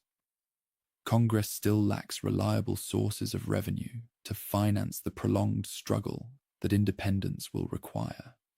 Individual states still pursue local interests that sometimes conflict with continental necessities. But something fundamental has changed in the realm of human possibility. 13 separate provinces have declared themselves a single nation, based on principles that recognize no inherent superiority of birth, wealth, or social position. They have announced to the world that government exists to serve human happiness, rather than merely to maintain order and hierarchy. Most radically, they have claimed the right to create new political institutions, rather than simply inherit whatever arrangements history happens to provide. Whether these revolutionary principles can survive the test of war remains to be seen. The United States of America exists on paper, but it must still prove that a nation conceived in liberty and dedicated to the proposition that all men are created equal can long endure in a world where most governments rest on very different foundations. That test will consume the next 7 years of American lives and determine whether the ideas proclaimed in Philadelphia during the summer of 1776 represent humanity's future, or merely an impossible dream that died when reality struck with overwhelming force. July 4th leaves no quarrel over taxes, no petition for redress. Henceforth there is only the United States, alive on paper, fighting for breath in the field. Independence proclaimed in Philadelphia's summer heat means little to Washington's soldiers shivering in New York's autumn winds. While Congress debates constitutional theory, the Patriot Army faces immediate reality. 32,000 Westminster troops commanded by General William Howe have landed on Staten Island with orders to crush American rebellion before it can spread beyond a few discontented provinces. Against this professional force, Washington can field perhaps 20,000 men, most with minimal training and equipment that ranges from adequate to non-existent. Howe's strategy seems as overwhelming as his numbers. Control of New York Harbor would split New England from the other states while providing a base for operations throughout the Hudson Valley. Coordinated with General Guy Carleton's anticipated advance from Canada, such a campaign could isolate radical Massachusetts from more moderate neighbors who might yet be persuaded to abandon their revolutionary experiment. The city's merchants, many with loyalist sympathies, wait nervously to see whether their rebellion will prove more durable than their prosperity. Washington's Council of War faces impossible choices that illustrate the desperate circumstances confronting America's newborn republic. Defending Manhattan requires dividing already inadequate forces between multiple positions that enemy naval supremacy can isolate and destroy sequentially. Abandoning the city without a fight would demoralize patriots throughout the continent, while encouraging fence-sitters to accommodate themselves to what appears to be inevitable Westminster victory. Fighting and losing might prove worse than not fighting at all. The commander makes a fateful decision to defend everywhere, and thus defend nowhere effectively. Patriots fortify Brooklyn Heights, Manhattan's southern tip, and various points along the Hudson River, positions too far apart for mutual support, but collectively representing American determination to contest every inch of territory that liberty claims as its own. Against Howe's concentrated professionals, this dispersal invites the kind of defeat that could end the rebellion before it truly begins. The Battle of Long Island, on August 27th, confirms Washington's worst fears about amateur soldiers facing European veterans. Howe's flanking maneuver through Jamaica Pass catches Continental defenders completely by surprise, rolling up their left wing while frontal attacks pin down troops who might otherwise escape encirclement.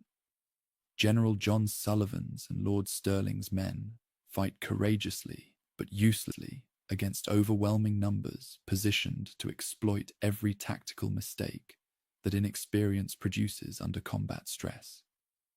Maryland troops commanded by Stirling sacrificed themselves to buy time for the main army's escape, charging again and again against impossible odds while their comrades retreat toward Brooklyn's fortifications. The Maryland 400 enter American legend as men who died to preserve a revolution they would not live to see triumph, though most die unknown and unremembered, except by families who never learn exactly how their sons, fathers, and brothers gave their lives for liberty. Washington himself narrowly escapes capture while rallying troops whose confidence dissolves under their first taste of military disaster. Rebel soldiers trained for months in siege warfare around the port city discover that drilling and actual combat require entirely different skills. Officers who seemed competent during peaceful preparations prove inadequate when decisions must be made under fire, while men die for their mistakes. The army that proclaimed independence with such confidence in July limps back to Manhattan in August, bloodied and demoralized. Worse than military defeat, Long Island reveals the fragility of popular support for revolutionary government under pressure. Long Island farmers, faced with occupying troops who demand loyalty oaths, discover that abstract principles matter less than immediate security for families and property. Merchants who applauded independence when it seemed costless begin calculating whether continued defiance serves their interests when Westminster forces control local commerce. The revolution must prove itself worthy of sacrifice, but early evidence suggests it may demand more than most people are prepared to give. Howe's methodical advance up Manhattan Island through September and October demonstrates professional military competence that amateur opposition cannot match. At Harlem Heights, American troops achieve a minor tactical success that briefly restores morale, but strategic realities remain unchanged. Westminster forces control the rivers, possess overwhelming numerical superiority, and can choose when and where to fight battles that American commanders must accept or abandon their positions entirely. Fort Washington's surrender in November epitomizes the disasters that follow when Republican enthusiasts confront imperial professionals. Despite its name, the fortress proves indefensible against coordinated assault by land and water. Yet American commanders convince themselves that patriotic determination can substitute for adequate preparation and realistic strategy. When Hessian troops storm the works, they capture nearly 3,000 rebel soldiers, whose loss leaves Washington with barely enough men to constitute an army. Retreat across New Jersey becomes a race against time as the Patriot Army dissolves through desertion, expiring enlistments, and sheer exhaustion. Towns that welcomed liberators in 1775 close their doors to what appears to be a beaten rabble fleeing superior forces. Farmers who contributed supplies during the hopeful early months now hide their grain and livestock from soldiers who look more like brigands than defenders of liberty. The cause that seemed so promising when proclaimed in Philadelphia appears to be dying along the muddy roads leading toward Pennsylvania. Thomas Paine marches with the retreating army and chronicles its agony in words that capture both despair and defiance. These are the times that try men's souls. The summer soldier and the sunshine patriot will, in this crisis, shrink from the service of their country. But he that stands by it now deserves the love and thanks of man and woman. His second crisis pamphlet, written by Campfire Light and published throughout the States, reminds Americans that liberty has always required sacrifice and that present sufferings serve future happiness. Crossing into Pennsylvania in December, Washington commands fewer than 3,000 effective troops from an army that once numbered over 20,000. Enlistments expire at year's end, threatening to reduce his force even further just when the revolution needs every available defender. Local militia called out to reinforce American troops often arrive without weapons, ammunition, or sufficient clothing for winter campaigning. The United States of America, 6 months after declaring independence, teeters on the edge of military collapse. Congress flees Philadelphia for Baltimore as Howe's advance threatens the capital where independence was proclaimed. Representatives who voted boldly for separation in July's heat now face December's cold reality that revolutions require more than inspiring rhetoric to survive contact with enemy armies. Some delegates begin discussing terms for negotiated surrender, while others insist that retreat merely represents temporary setback rather than permanent defeat. Loyalist strength emerges throughout the Middle States as Westminster forces demonstrate their ability to protect supporters while punishing rebels.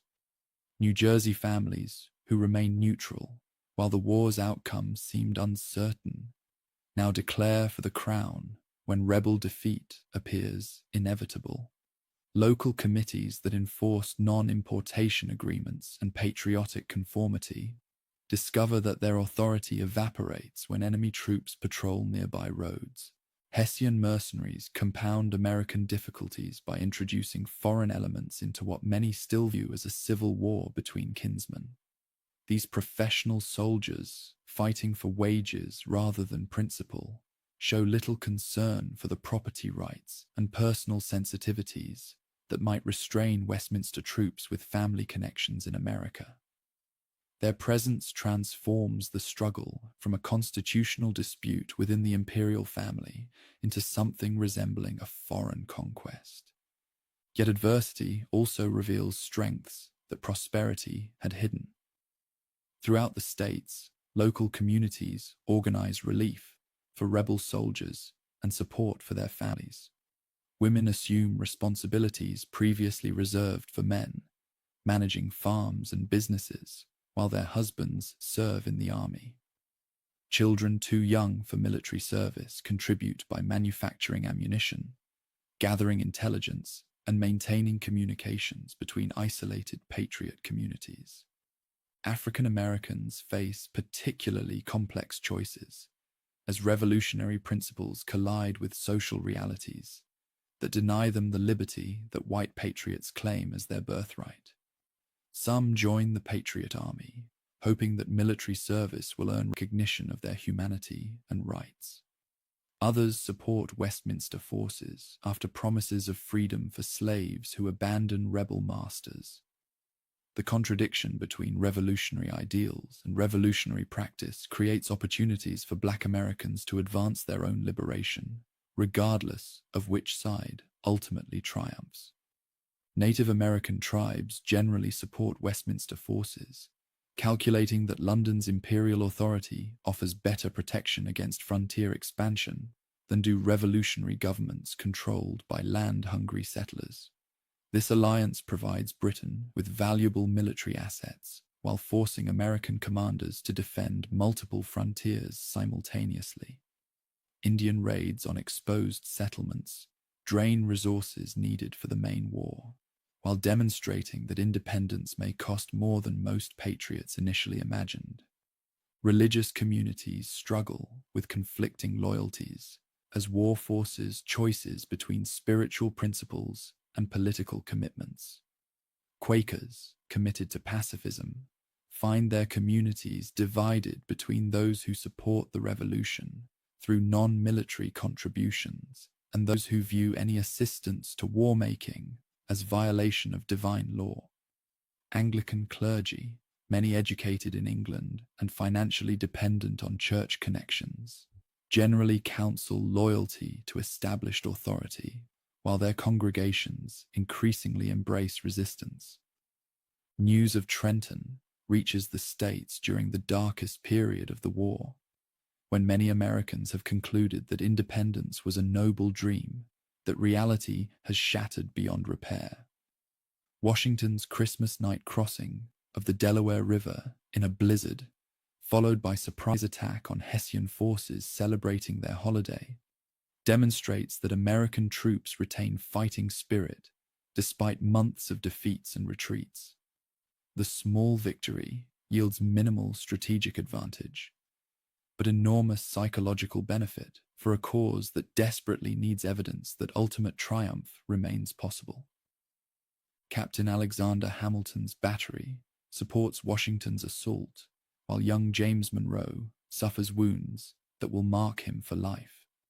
Future President and future Treasury Secretary serve together in ranks that include farmers from Pennsylvania, fishermen from Massachusetts, and mechanics from New York. The Patriot Army becomes a school for Republican citizenship, where men from different states learn to cooperate across regional boundaries while defending principles that apply to all Americans, regardless of their provincial origins.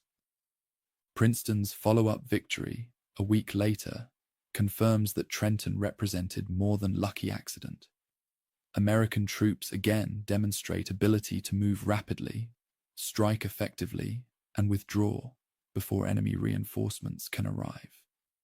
General Hugh Mercer's death in the fighting reminds patriots that victory requires blood, but his sacrifice helps purchase strategic success that stabilizes New Jersey while encouraging wavering allies throughout the continent.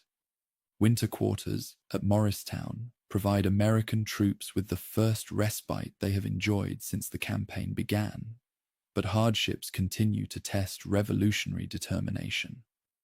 Rebel soldiers lack adequate clothing, food, and shelter, while serving a government that possesses little money and less credit. Pay arrives irregularly, if at all, forcing men to choose between patriotic duty and family responsibilities that revolution cannot suspend. Some desert to tend farms or seek civilian employment that pays wages in real currency rather than continental promises. Nathaniel Greene emerges as Washington's most trusted subordinate commander during these difficult months, demonstrating administrative skills and strategic thinking that will prove crucial in later campaigns. His Southern background provides geographical knowledge, while his Quaker origins offer moral authority that helps bridge religious divisions within patriot ranks. Greene understands that amateur armies succeed through endurance rather than tactical brilliance, learning to avoid battles that risk everything while seeking engagements that advance long-term objectives. Henry Knox's epic winter journey from Fort Ticonderoga delivers artillery that transforms patriot capabilities while demonstrating logistical innovation that European armies rarely attempt. Dragging 59 cannons 300 miles through snow and ice requires improvisation and determination that professional soldiers might consider impossible. Knox's success proves that American resourcefulness can sometimes substitute for conventional military assets while providing siege weapons that will prove essential in future operations. British strategy begins to shift as Howe recognizes that military victories alone cannot restore imperial authority over populations committed to independence. Conquering territory proves meaningless if inhabitants remain hostile and ready to resume rebellion whenever opportunity arises. London policymakers gradually realize that suppressing American independence will require resources and commitments that exceed what domestic politics can sustain indefinitely. French interest in American independence intensifies as Benjamin Franklin begins his diplomatic mission in Paris, though formal alliance remains months away.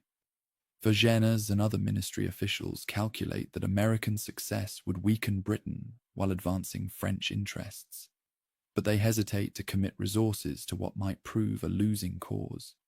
Secret aid flows to patriot forces through commercial channels that preserve official neutrality while testing American military potential.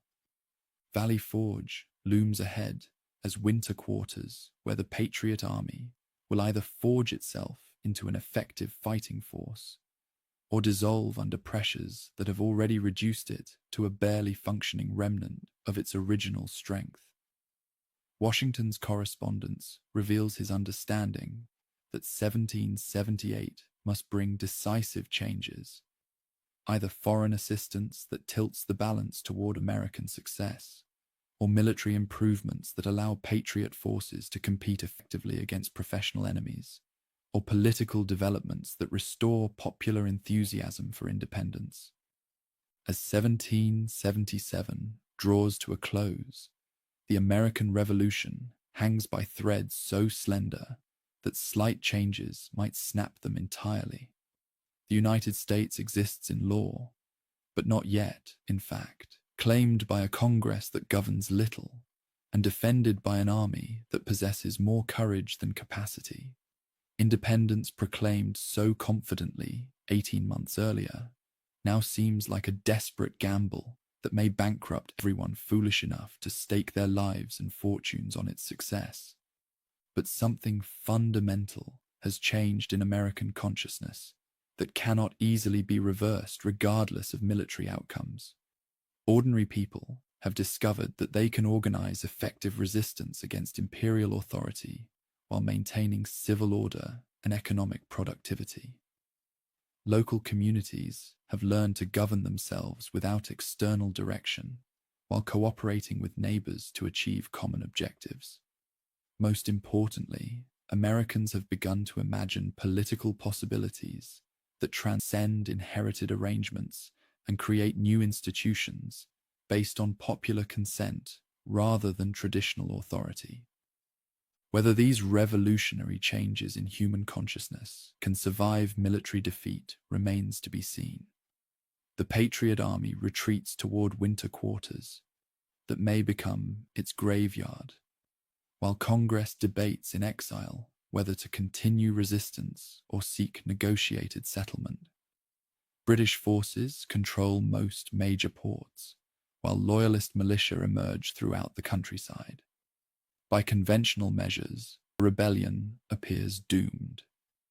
Yet revolutions succeed or fail according to different standards than conventional wars.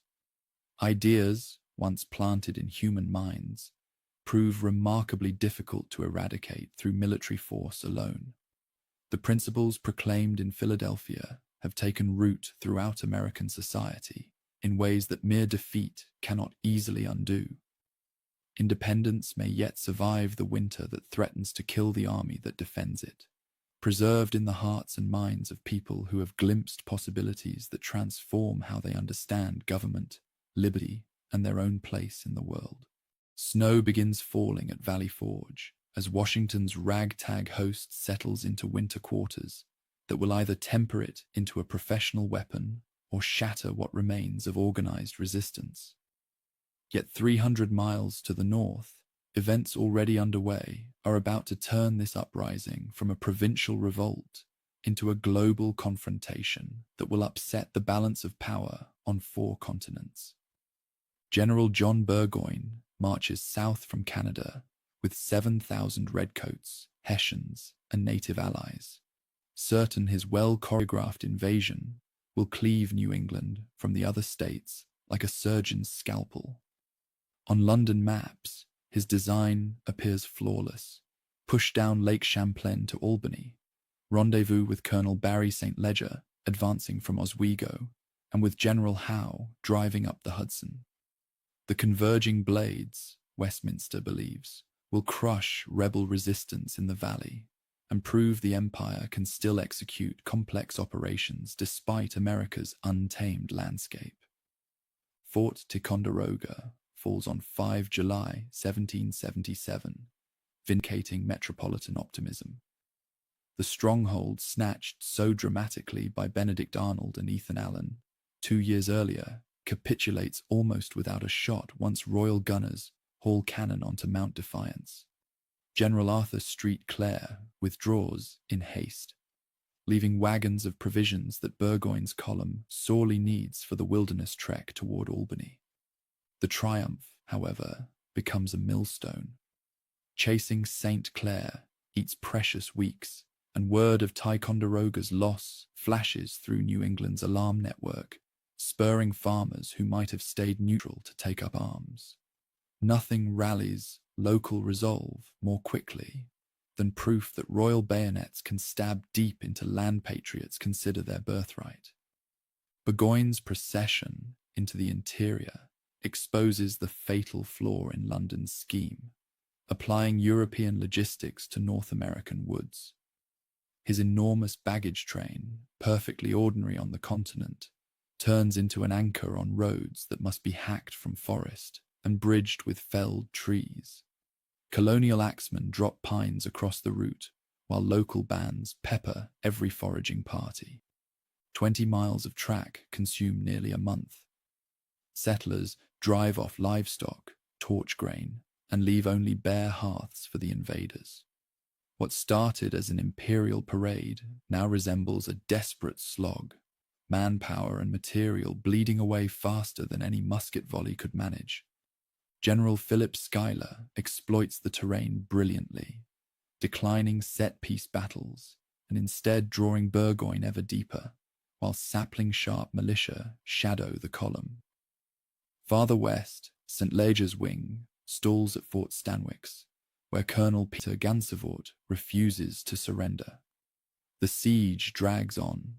Relief militia under Nicholas Herkimer are ambushed at Oriskany in brutal hand-to-hand combat. Mortally wounded, Herkimer props himself against a tree, calmly issues orders, and smokes his pipe as combat rages.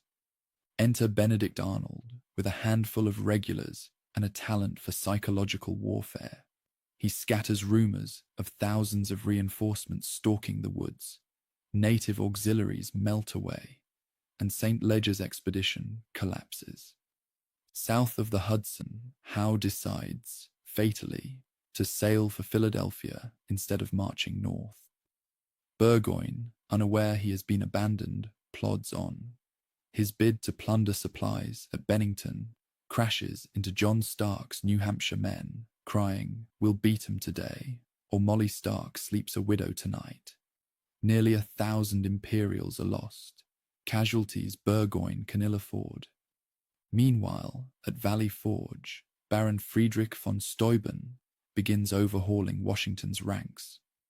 The flamboyant Prussian drills the men relentlessly yet respectfully, crafting discipline compatible with Republican sensibility. Officers learn to earn authority.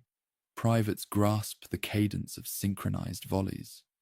Command in the north passes from Schuyler to Horatio Gates in August, just as thousands of short-term militia stream to the colors. For once, rebel numbers surpass the professionals. Burgoyne presses on, regardless. At Freeman's Farm, on the 19th of September, his bayonets seize the field, but bleed heavily. Arnold's dash and Daniel Morgan's riflemen sting the red line repeatedly, proving American troops can trade fire with veterans in open ground. The showdown arrives at Bemis Heights on the 7th of October. Gates prefers a defensive grind, yet Arnold, riding like a fury despite having been relieved of command, leads a furious counterstroke. Simon Fraser falls to marksman Timothy Murphy's long shot. The Imperial flank buckles, and dusk finds Burgoyne reeling. 10 days later, near the hamlet of Saratoga, the beleaguered British general surrenders his entire force. The Convention army lays down arms. Muskets, cannon, and powder change hands, along with a surge of confidence money can't buy. Dispatches race to Paris. Franklin, lounging in plain Quaker grey, needs no embellishment. Victory speaks for itself. On the 6th of February, 1778, France signs a treaty of alliance. Spain and the Dutch Republic will follow. The conflict instantly widens to the Caribbean, Gibraltar, even India, forcing Britain to defend an overstretched empire on multiple fronts.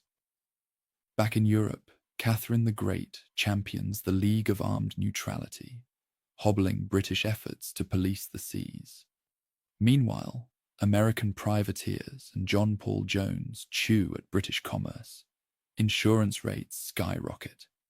Spring finds Steuben's newly honed battalions, leaving Valley Forge. They march in step, load by the manual, and trust the line instead of the tree. French frigates prowl the Atlantic, and Marquis de Lafayette returns with word that a fleet and an army will soon follow. The tide has turned, but shoals remain. Redcoats still hold key ports. Loyalist rangers raid the backcountry, and southern plantations have yet to feel the war's full heat. Allied courts pursue their own agendas, and American unity is forever fragile. Saratoga was the hinge. The door to victory is open, not yet secured. Independence now rides on international coalitions and a citizen soldiery tempered by hardship. The world truly has turned upside down, but it has not yet come to rest. Clinton's War Council gathered in New York through the winter of 1778, wrestling with the new reality that Saratoga had made impossible to ignore. Northern drives had bled veteran regiments white, while gaining little more than proof that New England farmers would fight like cornered wolves whenever their liberties were threatened. With France now formally aligned to the rebellion, the struggle had leapt from a colonial insurrection to a globe-spanning conflict stretching imperial resources to the breaking point. Yet surrender was unthinkable for a kingdom that measured its very identity by the reach of its empire. Out of those grim calculations emerged a last desperate throw of the dice: the Southern strategy. British intelligence insisted that loyalty to the crown ran stronger below the Potomac than it ever had in the north. Wealthy rice and indigo planters in Georgia and South Carolina, bound to slavery for their prosperity, supposedly feared social upheaval far more than political separation. London reasoned that if royal armies could reclaim the lower provinces and rally these cautious elites, the rebellion might be rolled back province by province until New England was once more isolated and exhausted. Lord George Germain embraced the plan with enthusiasm, revealing how poorly Whitehall grasped Southern complexities. From his vantage in London's War Office, the region looked orderly, hierarchical, and therefore salvageable. Surely pragmatic landowners would prefer reconciliation with the Crown to dependence on Massachusetts radicals whose egalitarian rhetoric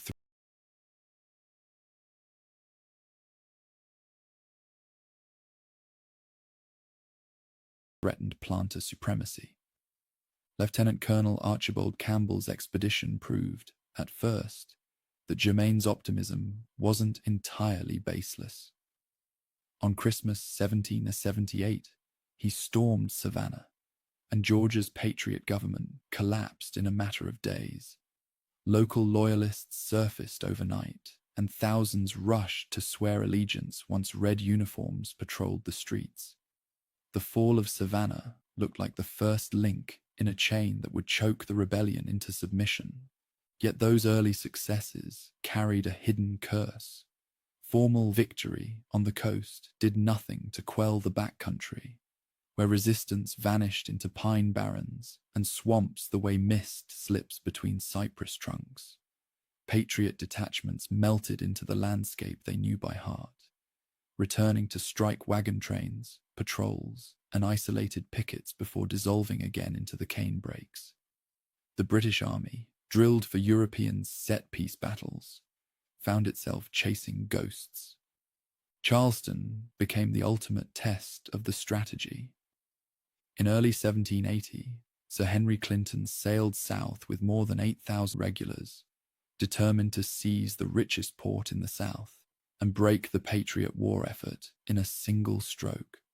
The siege was textbook. Entrenchments, gun batteries, trench parallels creeping closer each night.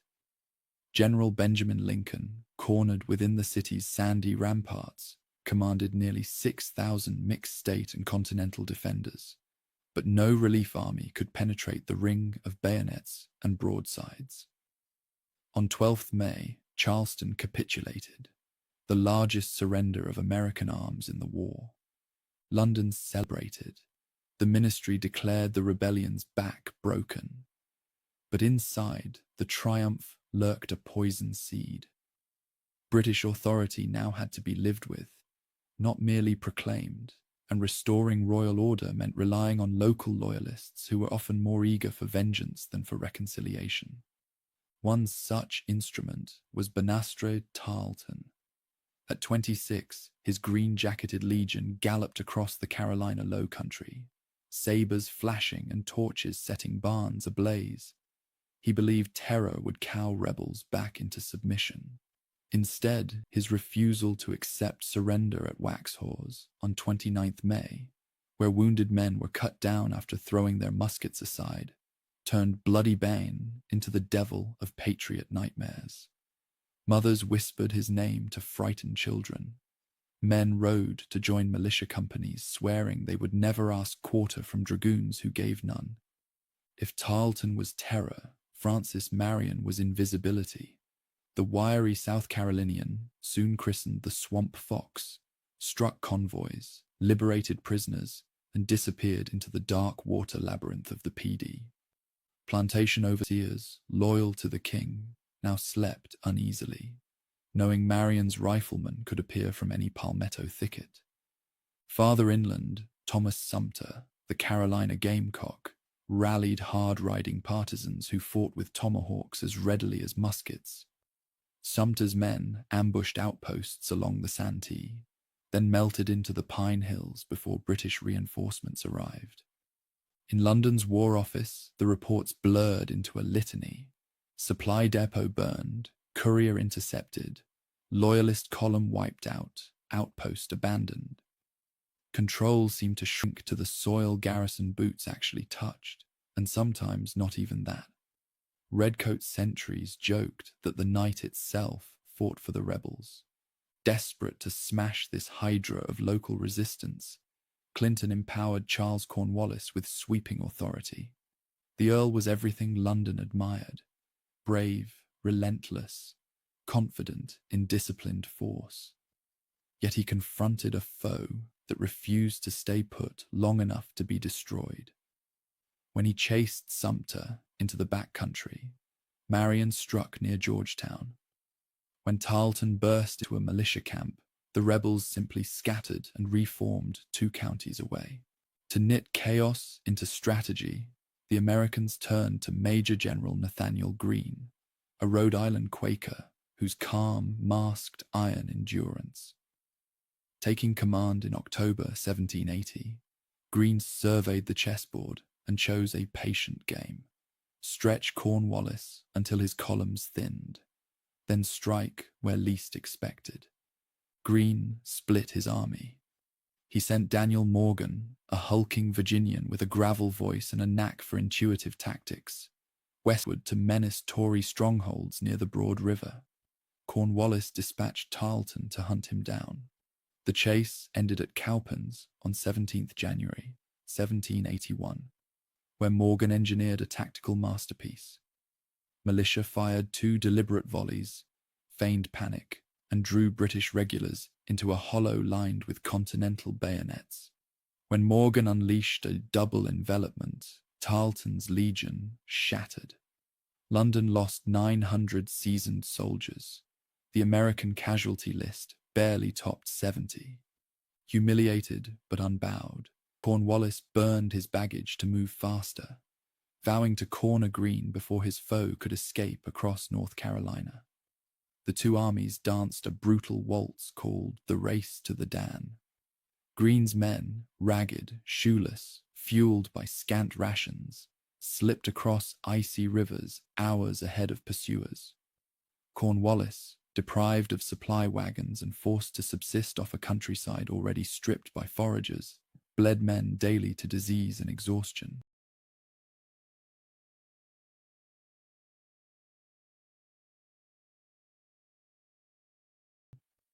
When Greene finally offered battle at Guilford Courthouse on March 15th, 1781, Cornwallis believed he'd found the decisive clash he craved. Tactically, he was right. The field belonged to the King's army when the smoke cleared. Strategically, he had purchased that ground with a quarter of his strength. Losses Britain could ill afford 8 years into an exhausting war. Greene, though beaten, had survival in hand. "We fight, get beat, rise, and fight again," he wrote Congress, and he proved it by pivoting south into South Carolina, while Cornwallis, bruised and low on supplies, angled north into Virginia seeking reinforcements. Southern loyalists, watching the King's army vanish into the distance, suffered a collective chill of doubt. With redcoats gone, they faced Marion's and Sumter's rage alone. Skirmish by skirmish, fort by fort, Greene and his partisan allies retook the interior. By summer's end, only Charleston and Savannah remained in British hands, isolated coastal islands of red in a sea of rebel green. Meanwhile, Virginia reeled from new blows. Benedict Arnold, freshly minted British brigadier after his treason at West Point, ravaged the James River in early 1781, torching tobacco warehouses and shipyards. Arnold's raid, though minor militarily, struck at patriot morale, proof that the revolution could birth traitors of the highest rank. Arnold's presence in Virginia drew the Marquis de Lafayette into a cat-and-mouse campaign north of the James. Lafayette's slender Franco-American corps ducked and dodged the combined armies of Arnold, then Cornwallis, never risking destruction, but forever spoiling British foraging. By July, Cornwallis had orders to secure a deep-water base on the Chesapeake. He chose Yorktown, fortifying its sandy bluffs with redoubts and earthworks. What he could not know, what no one in London could foresee, was that two independent Franco-American plans were converging on him like thunderheads. North of the Hudson, Washington and Rochambeau calculated a bold stroke: march the Allied army from New York to Virginia, mask their movement with deception, and, if the French fleet could win temporary control of the Chesapeake, trap Cornwallis on his peninsula. Admiral de Grasse, sailing from the West Indies with 28 ships of the line, promised precisely that. Back in South Carolina, partisan war ground on with unrelenting cruelty. Loyalist and patriot neighbors burned each other's barns, hanged prisoners from oak limbs, and shot wounded men on doorsteps. The revolution's high ideals, recited in Philadelphia parlors, drowned here in ash and blood. Women ran estates, smuggled messages, and comforted refugees. Enslaved Africans, courted by both armies with promises of liberty, weighed the chance of freedom against the certainty of capture and punishment. Native nations, especially the Cherokee and Creek, struck frontier settlements to halt settler encroachment, transforming the southern backwoods into a theater of three-way war. In September, de Grasse's cannon thundered at the Battle of the Capes, driving a British relief squadron back to New York and sealing Yorktown by sea. A fortnight later, Washington's and Rochambeau's columns linked with Lafayette. Hemming Cornwallis behind ramparts he suddenly realized were prison walls. For 3 weeks, Allied artillery ground Yorktown to rubble. Redoubt 9 fell to French bayonets. Redoubt 10 to Alexander Hamilton's night charge, where Virginians, New Yorkers, and free black sappers stormed parapets together.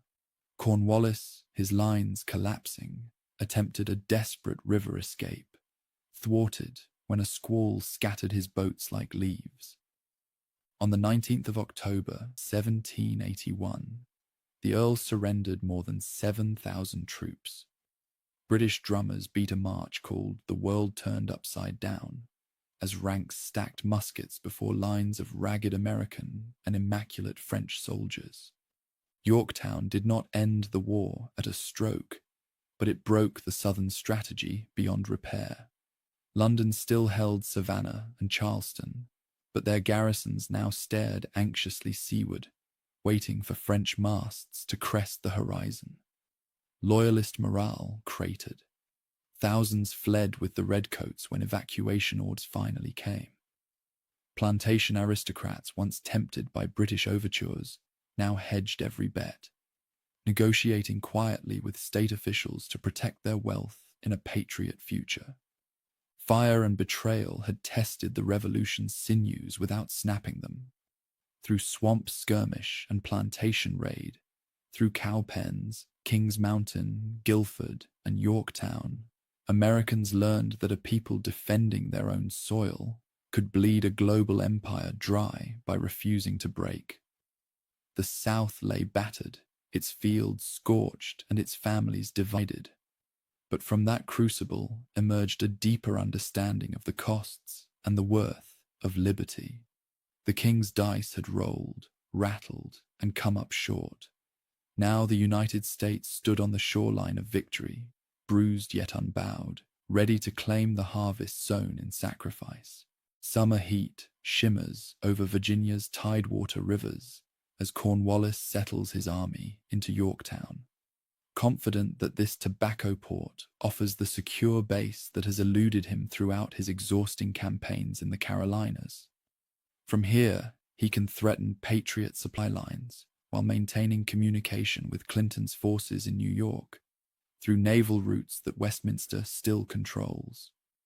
The Earl believes he has finally positioned his troops where their professional advantages can decisively influence the war's outcome.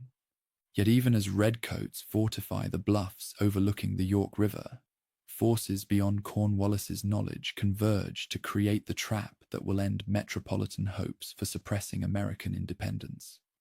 In Newport, Rhode Island, Rochambeau's French army prepares for the march that will unite European professionalism with continental determination. Off the Virginia Capes, Admiral de Grasse's fleet sails north from the Caribbean, carrying reinforcements whose arrival will transform strategic possibilities throughout the Chesapeake region. Washington's headquarters at New Windsor buzzes with activity as the commander and his staff plan the campaign that might finally achieve decisive victory over enemies who have seemed invincible despite years of defeats and setbacks. The Virginian understands that opportunity rarely offers second chances, particularly when success depends on coordinating land and sea operations across hundreds of miles of territory, where communication failures could destroy carefully laid plans. Everything must work perfectly, or the war might drag on for years with no certainty of ultimate success. Intelligence reports from Lafayette confirm that Cornwallis remains committed to his Yorktown position, despite growing evidence that French naval support threatens to isolate his army from seaborne reinforcement. The young Marquis has spent months maneuvering his small force through Virginia's interior, avoiding decisive engagement while gathering information about enemy dispositions and intentions. His reports provide Washington with detailed knowledge of terrain, enemy strength, and local resources that will prove crucial during the coming siege.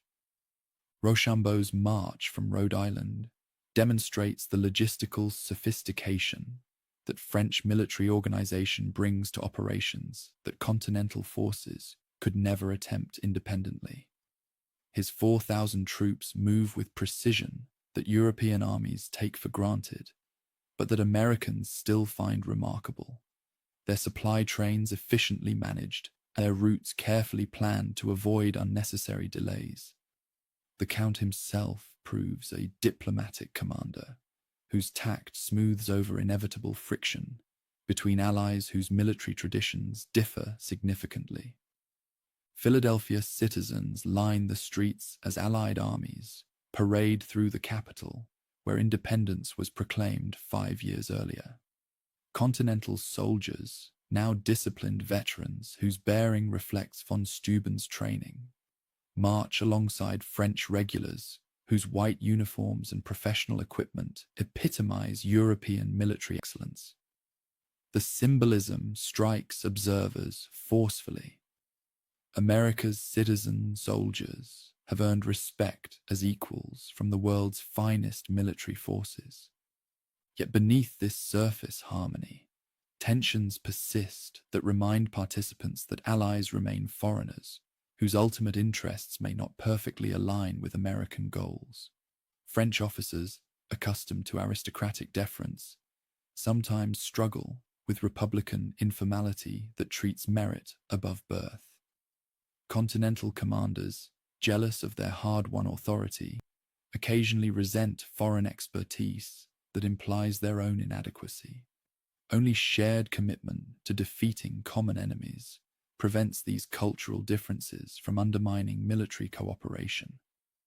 De Grasse's arrival in the Chesapeake during late August transforms strategic calculations throughout the theatre by establishing French naval supremacy in waters that Westminster has controlled since the war began. His 28 ships of the line dwarf any fleet that local enemy commanders can assemble, while their crews include veterans of Caribbean operations, where French seamanship has repeatedly demonstrated superiority over individual metropolitan vessels. For the first time, Patriot forces will enjoy naval support during major operations. Admiral Thomas Graves's fleet from New York attempts to restore Westminster maritime control through the September 5th Battle of the Virginia Capes. But French tactical superiority proves decisive in an engagement that determines the entire campaign's outcome. De Grasse's line maintains formation while delivering concentrated fire that damages enemy vessels without suffering comparable losses.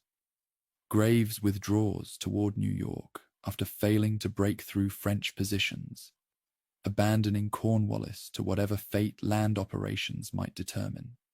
Siege preparations begin immediately as Allied engineers, led by French specialists whose expertise reflects generations of European fortress warfare, design investment lines that will systematically reduce Yorktown's defenses through scientific methods rather than costly assault.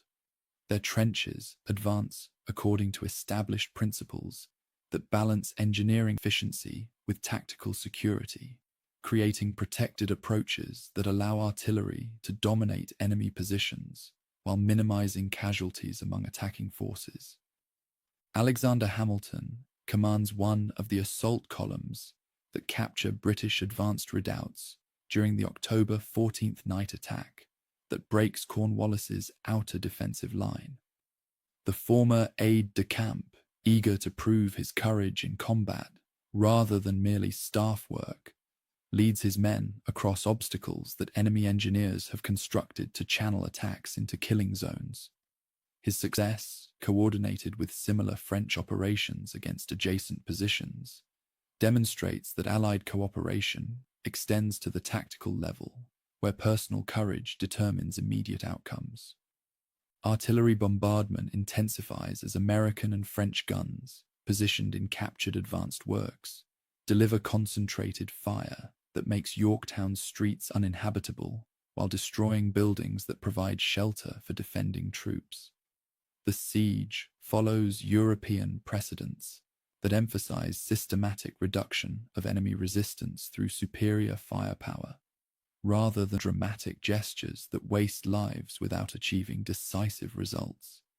Each day brings the defending garrison closer to the point where further resistance becomes impossible.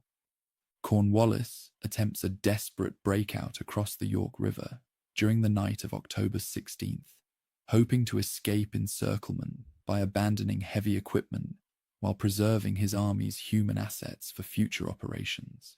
The plan requires perfect coordination and favorable weather conditions that nature refuses to provide. Violent storms scatter the boats needed for evacuation, while Allied sentries detect movement that threatens to transform organized withdrawal into chaotic slaughter. Dawn on October 17th reveals the hopelessness of Cornwallis's position as Allied artillery resumes bombardment that the garrison can no longer effectively answer. Ammunition stocks run dangerously low, while casualties mount among troops whose morale finally breaks under pressures that professional discipline can no longer contain. A single drummer boy appears on the ramparts, beating parley, while a white flag signals the Earl's readiness to discuss surrender terms that will end 4 years of southern warfare. Negotiation proceeds with courtesy that reflects 18th century military conventions, though underlying tensions remind participants that this war has sometimes violated traditional rules governing conflict between civilized opponents. Washington insists that surrender ceremonies accord American forces the same honors granted to their French allies, establishing diplomatic precedent that recognizes the United States as an equal participant rather than merely a French client. The distinction matters enormously for a nation whose international standing remains fragile despite military success. October 19th, 1781, dawns clear and cool as Allied armies form ranks for the ceremony that will eliminate Westminster's last major force south of New York, while effectively ending active combat operations throughout most of the continent. British musicians reportedly play "The World Turned Upside Down" as 7,000 redcoats and Hessians march between American and French lines to lay down arms that will no longer serve imperial authority in North America. The symbolism proves appropriate for an event that transforms global power relationships. Cornwallis pleads illness to avoid the personal humiliation of surrendering his sword to Washington, leaving this duty to General Charles O'Hara, who initially attempts to yield to Rochambeau rather than acknowledge American authority. The French commander graciously redirects him toward Washington, who designates General Benjamin Lincoln to receive the surrender in recognition of Lincoln's own humiliation at Charleston the previous year. These ceremonial details matter because they establish precedents for how the world will treat America's claims to sovereign dignity. Yorktown's aftermath demonstrates both the possibilities and limitations of Allied cooperation, as French and American commanders debate how to exploit their victory most effectively. De Grasse's immediate departure for Caribbean operations that serve French rather than continental interests illustrates how quickly alliance priorities can diverge when immediate dangers subside. Washington's proposals for coordinated assault on New York receive polite French consideration that clearly indicates minimal enthusiasm for operations that would primarily benefit American objectives. News of Cornwallis's surrender reaches London in late November, arriving at precisely the moment when Lord North's ministry faces mounting political pressure over the war's escalating costs and diminishing prospects for success. The Prime Minister reportedly receives the dispatch as he would have taken a ball in his breast, immediately recognizing that military defeat ensures political catastrophe for any government associated with failed American policy. "Oh God, it is all over," proves prophetic of both military and political consequences. Parliamentary debates through the winter of 1781 to 1782 reveal the empire's exhaustion after 6 years of global warfare that has strained imperial resources beyond their sustainable limits. Military expenses consume enormous sums, while French, Spanish, and Dutch naval operations threaten territories throughout the Caribbean, Mediterranean, and Indian Ocean that generate revenue essential for London's financial stability. Continuing American operations would require commitments that domestic politics cannot support indefinitely. Henry Knox's transportation of captured artillery from Yorktown to the Hudson Highlands demonstrates the logistical capabilities that continental forces have developed through years of improvisation and necessity. His winter march with siege guns weighing thousands of pounds proves no less remarkable than his earlier expedition from Ticonderoga, showing that American military administration can now accomplish tasks that European armies would attempt only with elaborate preparation and massive resources. Peace negotiations begin informally, through intermediaries who test whether the warring parties can identify terms that might end hostilities without requiring either side to abandon essential interests completely. British commissioners, led by Richard Oswald, gradually accept the reality that American independence has become irreversible, while seeking to preserve commercial relationships that might benefit both nations despite political separation. The discussions reveal how dramatically Yorktown has altered diplomatic possibilities throughout the Atlantic world. John Adams, Benjamin Franklin, and John Jay represent American interests in Paris negotiations that will determine whether military victory can be translated into diplomatic success that secures long-term national advantages. Their task requires balancing gratitude to French allies against American interests that sometimes conflict with European objectives, particularly regarding territorial boundaries and commercial privileges that will shape the new nation's future development. Alliance obligations must not become permanent subordination. Preliminary peace articles, signed November 30th, 1782, grant American commissioners most of their essential demands while preserving British dignity through face-saving compromises that allow both sides to claim reasonable success. The United States gains independence, territorial control to the Mississippi River, and fishing rights off Newfoundland that New England desperately needs. Britain retains Canada, while recovering some Caribbean territories that compensate partially for North American losses. Definitive Treaty of Paris, concluded September 3rd, 1783, formally ends the global war that began as a colonial rebellion, while establishing the United States as a sovereign nation recognized by all major European powers. The document represents remarkable diplomatic achievement for a country that existed only in declarations 7 years earlier, but has now earned international acceptance through military success and shrewd negotiation. American independence becomes international law, rather than merely revolutionary aspiration. Washington's farewell to his officers at Fraunces Tavern in New York epitomizes the Republican principles that have sustained patriot resistance through 8 years of warfare against overwhelming odds. His emotional goodbye to comrades who shared victory and defeat demonstrates that military success has not corrupted the democratic values that justified revolution in the first place. The commander who could have become king chooses instead to return power to civilian authority.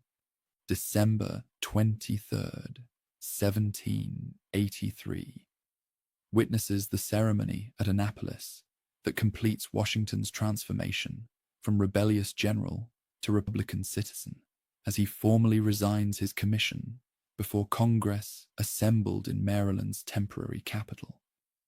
The moment stuns European observers who cannot imagine military commanders voluntarily relinquishing power that conquest has placed within their grasp. King George III reportedly declares that if Washington keeps his promise to retire, he will be the greatest man in the world. Evacuation of New York on November 25th, 1783, marks the final departure of metropolitan forces from territory that the United States now claims through right of revolution and treaty recognition. British ships carrying loyalist refugees toward uncertain futures in Canada, Caribbean islands, or Britain itself represent the human cost of political transformation that has created winners and losers whose fates will echo through generations. Revolution succeeds, but not without destroying lives of those who chose the losing side. Economic demobilization proves almost as challenging as military victory, as continental soldiers return to civilian pursuits, a nation whose financial structure has been shattered by years of warfare and inflation. Many veterans receive land warrants instead of cash payments, creating Western settlements that will extend American population into territories that independence has secured. Others struggle with disabilities and poverty that peacetime society often ignores despite their wartime sacrifices. State governments face enormous debts accumulated during wartime, while lacking adequate revenue sources to meet obligations that creditors increasingly demand. Continental currency has become worthless through inflation that has destroyed confidence in paper money throughout the Confederation. Economic problems threaten political stability as citizens who supported revolution discover that independence does not automatically guarantee prosperity or effective governance.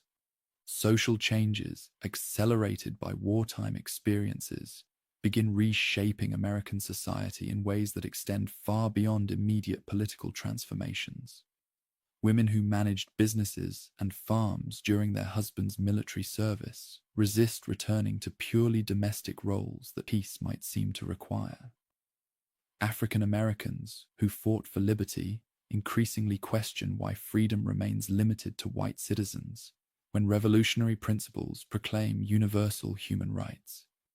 Religious revival spreads throughout the states as communities seek spiritual meaning for experiences that have tested faith, while challenging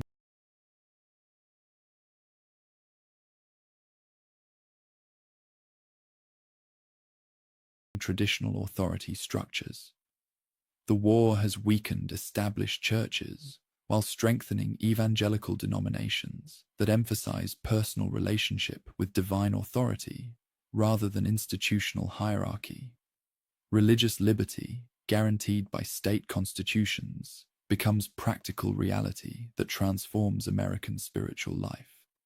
Westward migration accelerates as veterans and land speculators seek opportunities in territories that peace has opened for settlement, while Native American resistance has been temporarily reduced. Kentucky and Tennessee attract thousands of families seeking prosperity that established Eastern communities cannot provide. This expansion creates new challenges for national government that must balance competing claims while maintaining peace with Indian tribes whose lands settlers increasingly covet. International recognition of American independence transforms global diplomatic relationships as European powers adjust to the reality of a new nation, whose revolutionary principles challenge traditional assumptions about political authority and social organization. France discovers that American alliance serves immediate interests against Britain, while threatening long-term stability of monarchical government everywhere. The revolution's example proves infectious in ways that its supporters did not anticipate.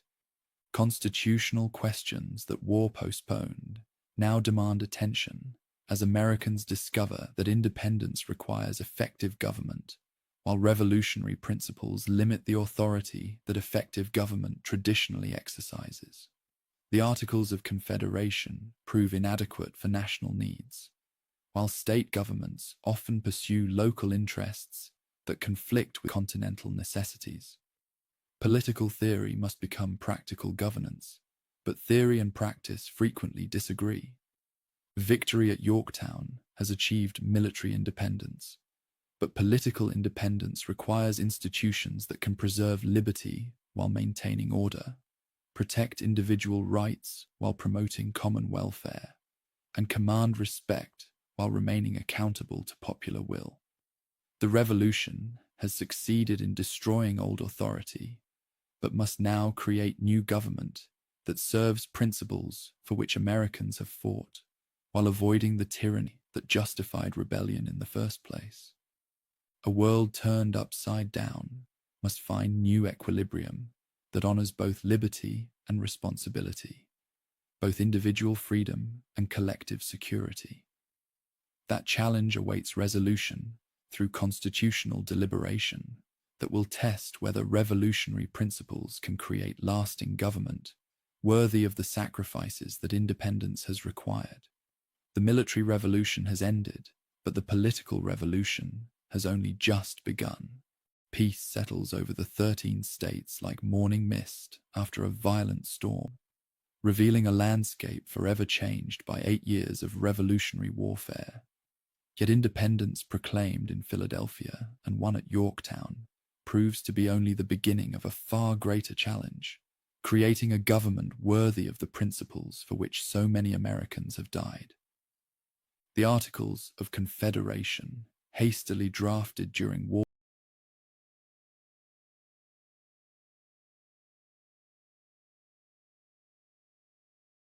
wartime when unity mattered more than efficiency, prove woefully inadequate for governing a nation that suddenly faces peacetime challenges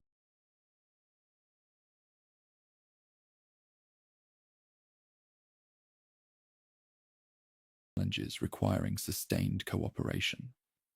Congress lacks power to regulate commerce between squabbling states, collect adequate revenue, or enforce its decisions. The Confederation resembles a league of friendship more than a functional government, threatening to dissolve into 13 separate countries before the ink on the peace treaty has dried.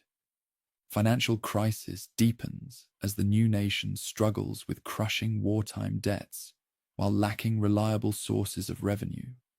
Continental currency has become worthless, dismissed with the phrase, "not worth a continental." States issue their own currencies, creating monetary chaos that paralyzes commerce.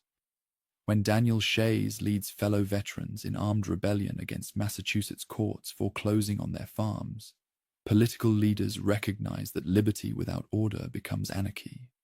Foreign powers test American resolve with barely concealed contempt. Britain refuses to evacuate frontier posts, Spain closes the Mississippi River to American commerce, and European diplomats question whether the United States will survive long enough to honor the agreements it makes. The Confederation appears to be fragmenting before it has truly begun. Mount Vernon provides the setting where Virginia and Maryland delegates, meeting to resolve river disputes, recognize that broader constitutional reform has become essential for national survival. Their discussions lead to the Annapolis Convention, which attracts only 5 states, but produces Alexander Hamilton's bold call for a constitutional convention to address the fundamental problems threatening the Union.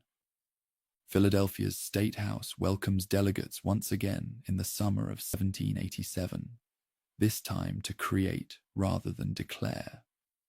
George Washington presides with the same dignity that sustained the Revolution, while James Madison arrives with detailed plans for a stronger federal government. The convention quickly discovers that effective reform requires scrapping the Articles entirely and creating something unprecedented, a republic spanning a continent. The debates are fierce.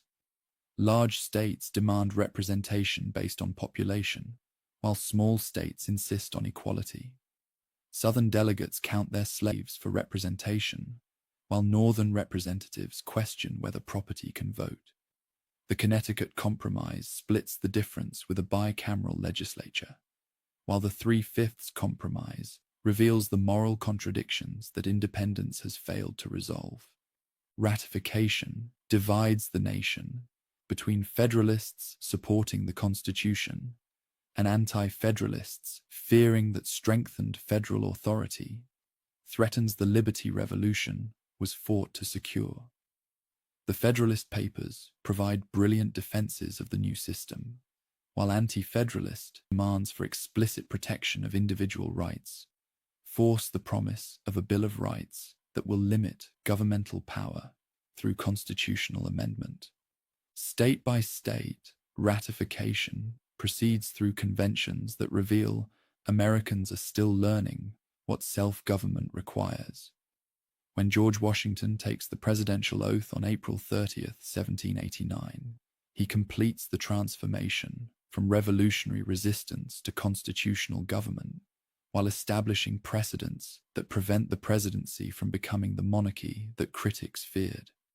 The Bill of Rights, ratified in 1791, fulfills Federalist promises, while demonstrating that the Constitution remains a living document capable of peaceful improvement.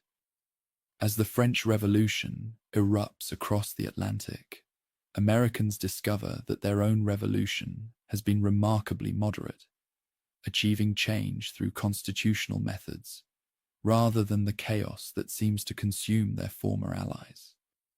The peaceful transfer of power from Federalists to Democratic Republicans following Thomas Jefferson's election in 1800 proves that constitutional government can survive partisan conflict.